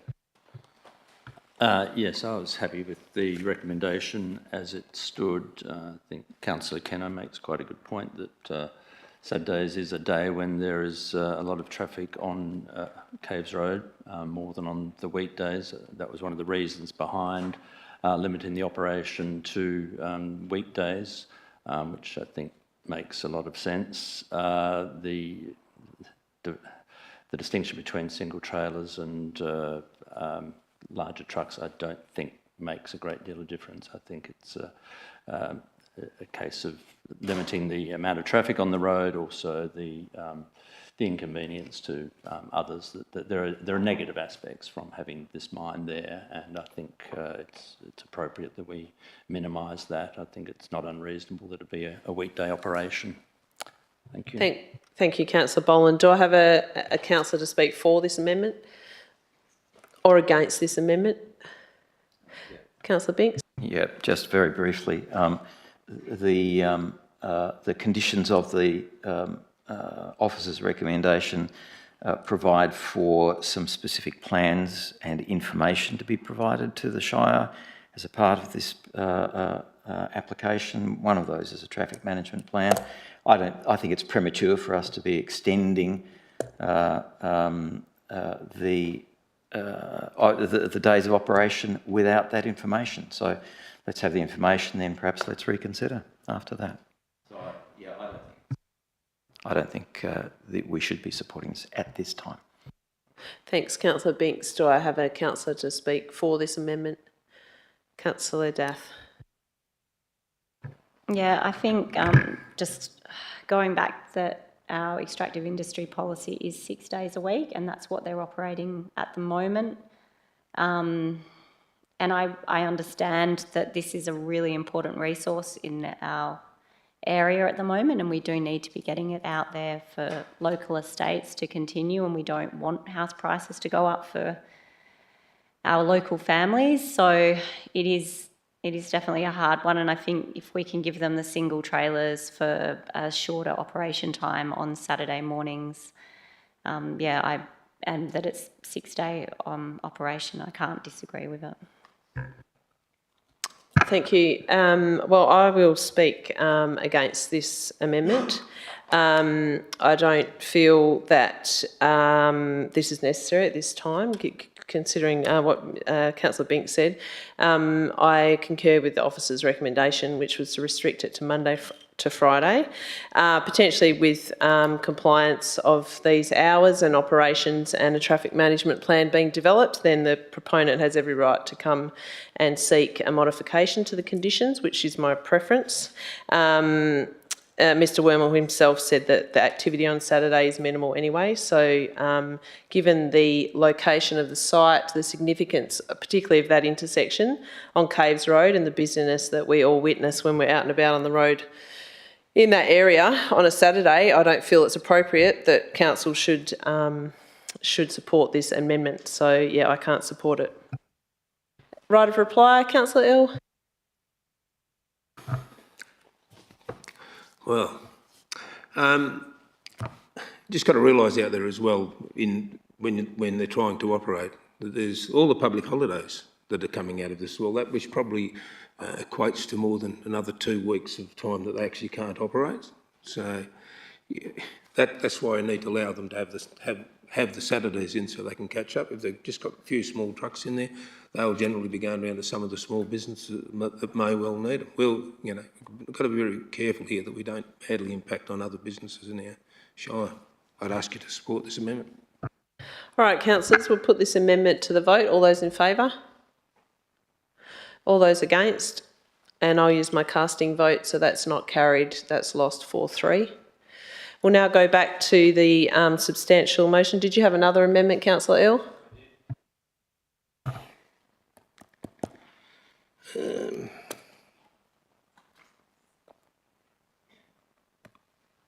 Don't hold much open. That 16, under traffic, the maximum number of haulage trucks to be allowed on any one day be restricted to 35. So an amendment to condition, sorry, what was it, Councillor Earl? 16, under traffic, so the amendment to cross out 26 and in place put 35. Do I have a seconder for that amendment, councillors? No. So, pardon? Are you supporting that, Councillor Keno? All right. We'll just wait for a minute, taker, to get that up on the screen.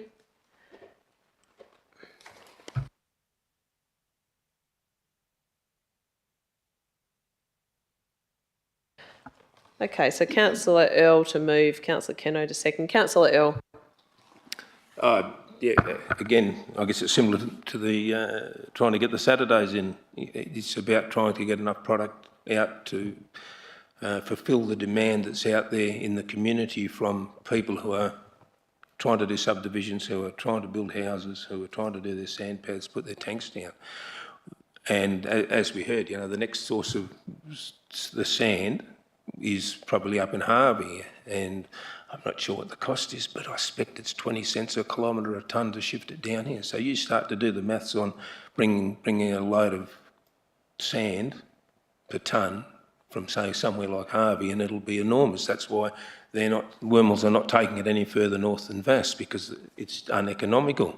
It's uneconomical to them. They'll just provide and so the people who will have to inevitably miss out will be the small people out there, the small members of the community who aren't going to be able to get hold of the sand because it is in extremely short supply. Councillor Keno. Yeah, look, I don't disagree with that either. I guess 35 is a significant come down from 51, and it's just a slight increase on the 26, and hopefully that, somewhere a nice happy number in between. But yeah, I would encourage councillors to seriously consider supporting this one, because taking out Saturdays at the moment is going to have an impact as well. So it'd be nice to come somewhere in the middle there. Do I have a councillor to speak against this amendment? Councillor Binks. Listen, it's how the client manages, how the proponent, my apologies, manages their business is not a matter for us to determine. Okay, we're making planning decisions here. The number of truck movements, we have to base that on some data. We don't have that data. What we do know is that the 51 truck movements that have been mentioned before are based on a larger extraction area than is currently approved. It is my view that we need to get our ducks in a row as far as the reports and assessments, etc. are concerned, and then make some planning decisions. So at this point, again, it's premature for us to be doing anything other than the 26, which is the recommended number of movements for the 3 approved sites. Thank you, Councillor Binks. Do I have a councillor to speak for this amendment or against this amendment? Yeah, sure, go for it. Like in the Saturdays, so with the process, so if once all the reports and assessments have come back, what is the process then for changing with the traffic management plan? Does it have to come back to council, or can it just be a planning decision that they can then change it, like allow them to operate on Saturdays or allow them to have more trucks? There's a couple of different options for requesting a change to conditions. There's a request for reconsideration. There's mediation through the SAT, or there's a revised or new application. So there's a number of different avenues that the proponent could take to have conditions that are imposed by way of your decision here changed. Okay, thank you. Any? So did you wish to speak for or against Councillor Dath or any other councillor? Councillor Boland.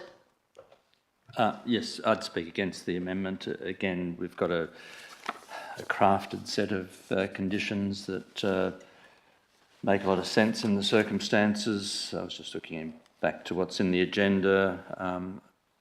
from the report from the administration, the impact that this level of heavy vehicle traffic could pose on Caves Road is considered to be unacceptable. That was the higher level, and I think we've heard from the applicant that there's been even much higher levels than that.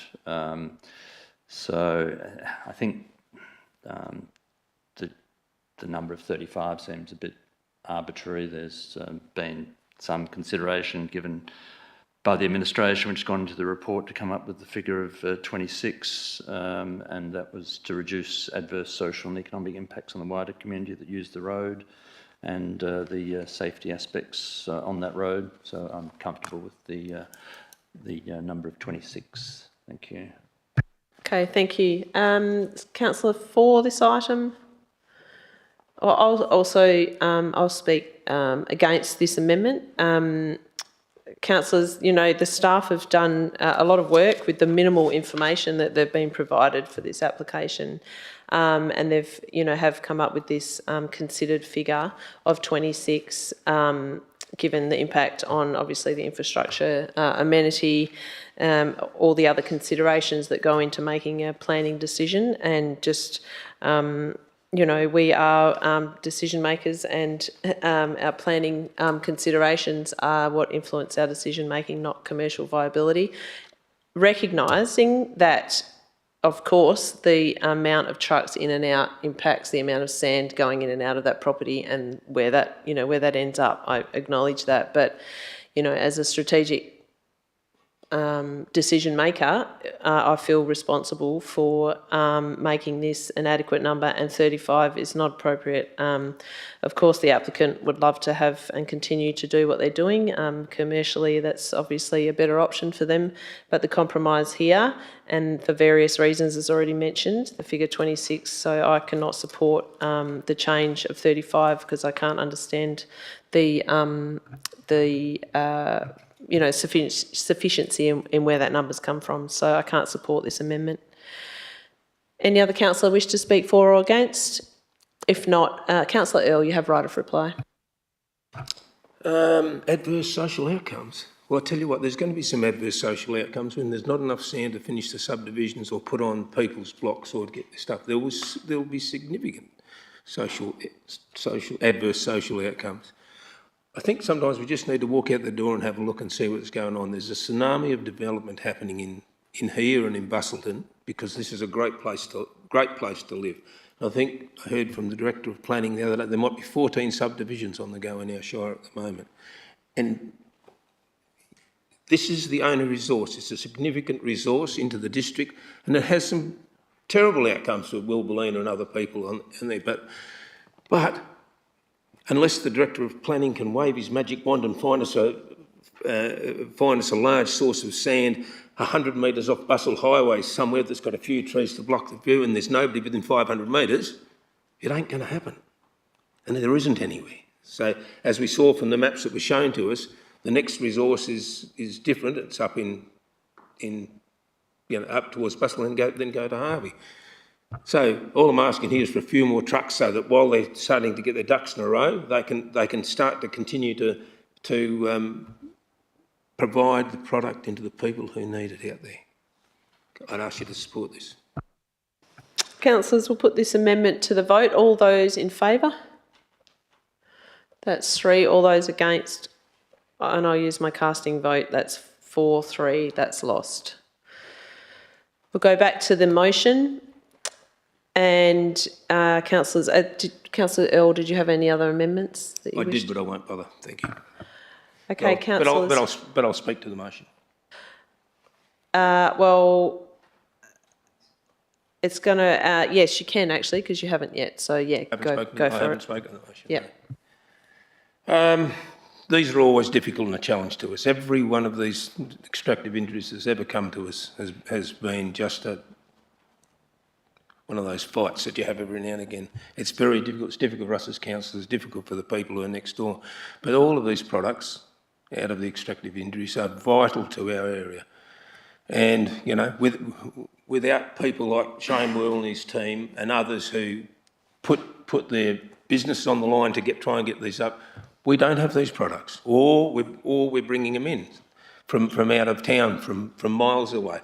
And we have our climate action plan, which talks about carbon miles.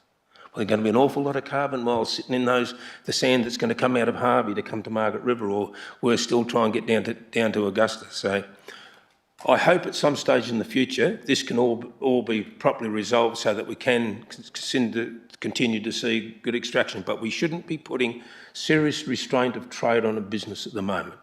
And I understand all about the non-conforming use rights. I was here as a councillor when that's how people were operating, and we poured in our extractive industries, and that was only around about because of one person, effectively. But it's now caught everybody else up in it. This, in the time that may well take now to get this to a position where they can get more loads out of there and operate as they need to with the variety of products that need to come out of their pit, we will be impacting on so many of the people out there who we shouldn't be impacting on. That if you're going to end up spending another $5,000 or $10,000 for your sand on your slab to build your house, that's another layer of young people who can't get into the house. They'll spend the rest of their lives renting or living off mum and dad or doing something else. It has some serious impacts, councillors. So I support the rest of it.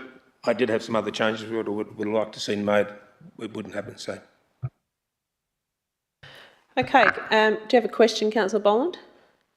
No, I had a potential amendment. I did flag it earlier that... Okay.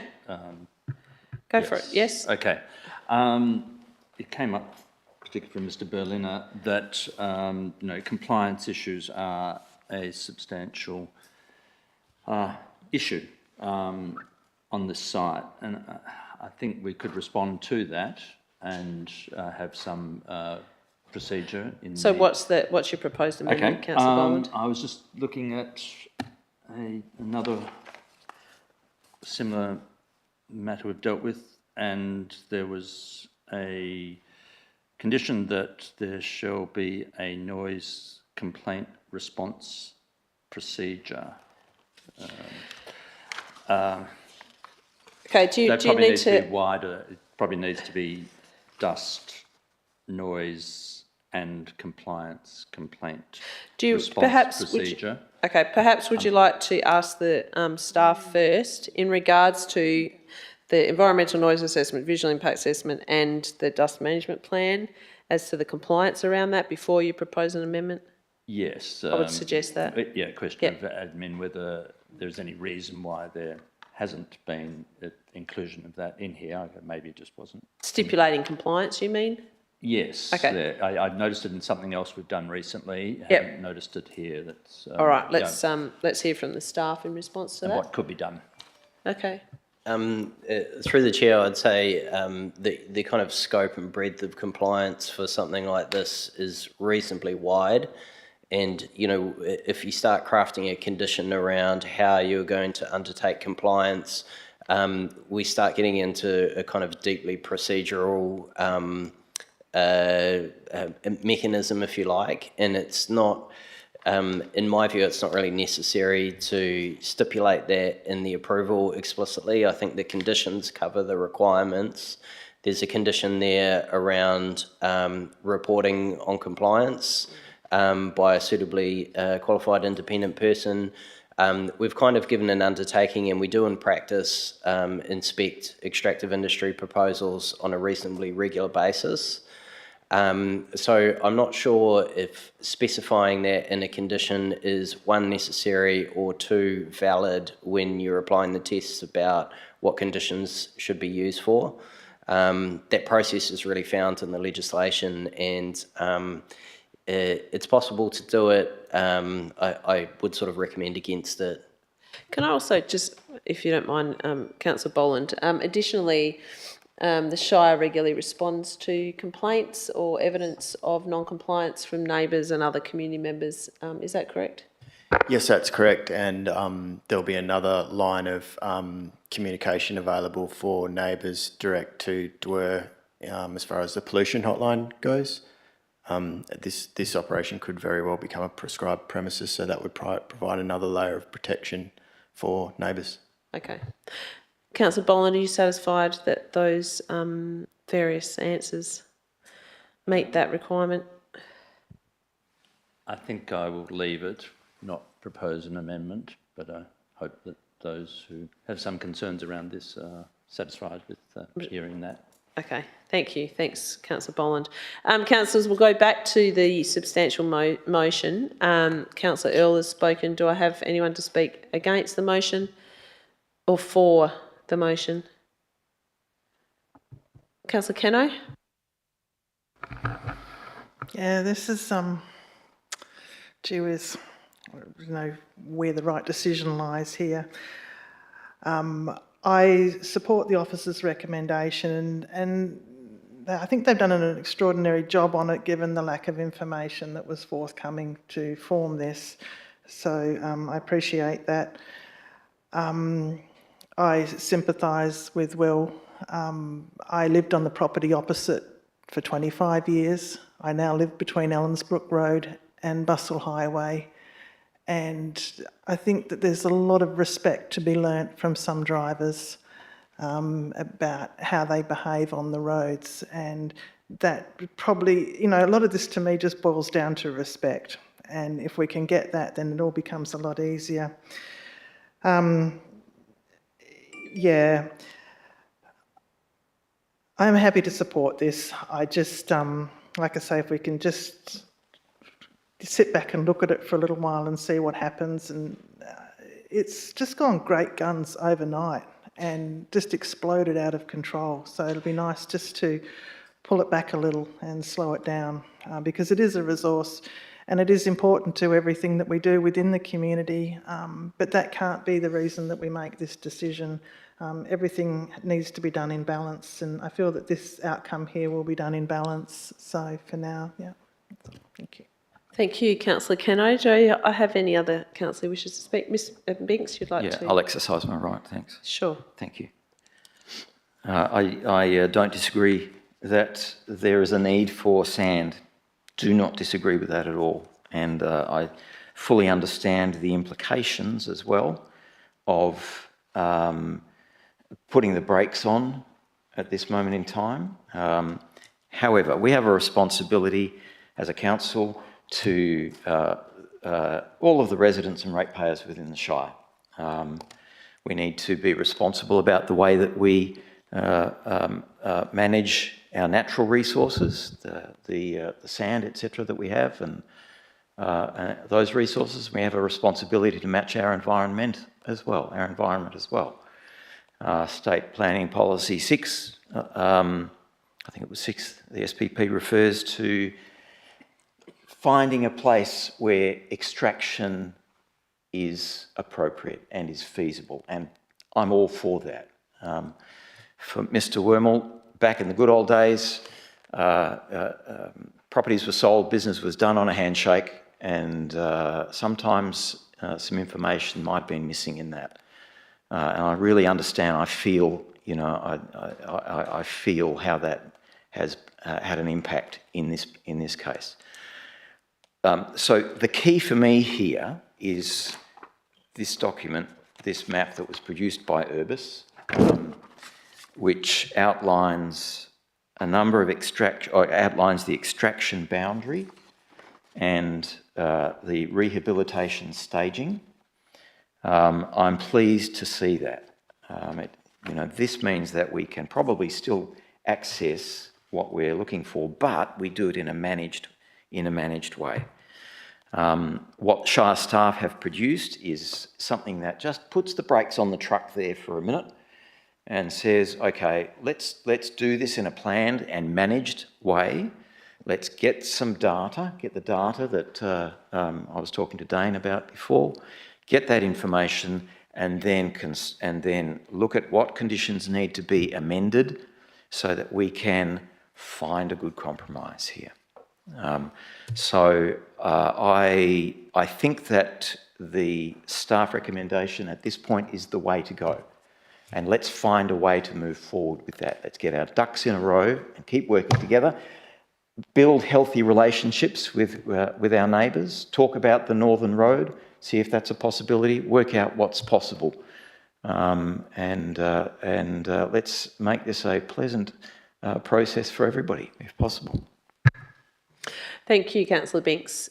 Any other councillor wish to speak for or against this item? I'll speak for the officer's recommendation.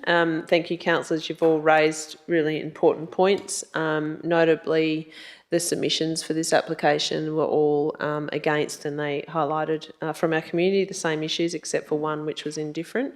But there were concerns around the traffic impact on this activity.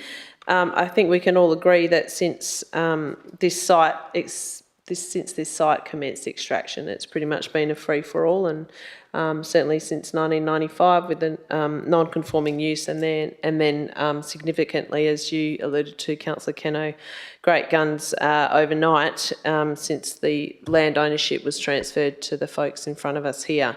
And pretty much do what you like on the site, which is, it's obviously coincided with a significant housing crisis and development in our area. So, of course, they're going to make commercial opportunity off that purchase.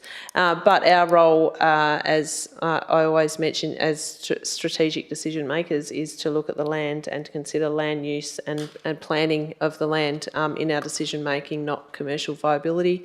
I'm pleased to see that this is for 10 years, not more than that. I feel the applicant, if they can, show extensive compliance with the conditions that council's imposing, that they may well wish to seek some modifications to those conditions. But I feel that particularly this site has got some key sensitive receptors, and it's really important that for the purposes of good land use planning that we impose these conditions to ensure that the land is adequately managed by this proponent that is currently on this land. That can change at any time. So I'm pleased with the work that the officers have come up with. Thank you, particularly given the minimal information that was provided from the proponent, which was disappointing. Council tries to work with proponents and applicants all the time, and the best outcomes, I think, are where we can be transparent on both sides, and I don't feel that it's necessarily been the case with this application. So I'm pleased to move this as it is. It gives us a sense of management over this significant piece of land, and a really, of course, vital asset for housing and development in the southwest. So I'm happy to pass it as it is.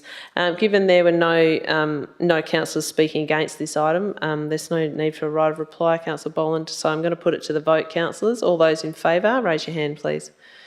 It's carried unanimously. Thanks. We'll now move into the next item on the agenda, which is 11.3.1, the financial activity statement for November 24. Do I have a mover of a motion? Councillor Keno, is that the officer's recommendation? And a seconder? Councillor Binks, thank you. Don't wish to speak? Oh, no. Okay, let's put that to the vote, councillors. That's carried unanimously, 6-0, thank you. We'll now move to 11.3.2, list of payments for December 24. Do I have a mover of a motion there, councillors? Councillor Earl, seconded Councillor Keno, of the officer's recommendation. Do not wish to speak. Let's vote on that, councillors. Show of hands, 6-0, thank you. Stay with me, folks. All right, we're moving now into 11.4.1, minutes of the Grants Committee from the 10th of December 24. So we have an officer's recommendation there. Councillor Dath, do I have a seconder for that? Councillor Earl. Councillor Dath, do you wish to speak to that? It's just accepting the minutes. There's a lot more work to be done before all of this is finalised, so we look forward to getting those agreements back at our next meeting and getting the next lot of rounds through as well. So, thank you, Councillor. Councillor Earl, if there's no one to speak against this item, I'll put it to the vote. All those in favour? It's carried unanimously. Thanks, councillors. Item 12 is motions from members of which previous notice has been given. There are none. Item 13, motions for consideration at the next meeting. There are none. We do not have any urgent business, so we now move into item 15, confidential business. Can I have someone to move a procedural motion, please, that we go behind closed doors? Councillor Binks and Councillor Boland, all those in favour? Carried unanimously. Thanks, folks. Sorry, I just have to ask you to leave the chamber while we consider this item. Thank you.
And if there's anyone there, we could invite them back in, but...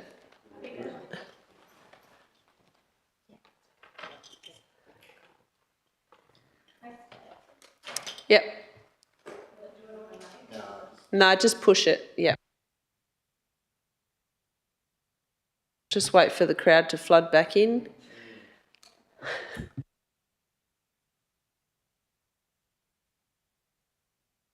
Try to rally some troops. All right, Councillor Dath, it looks like there's no one else to come back in except yourself, so we'll now close this meeting at 7:11 p.m. Thank you very much, councillors.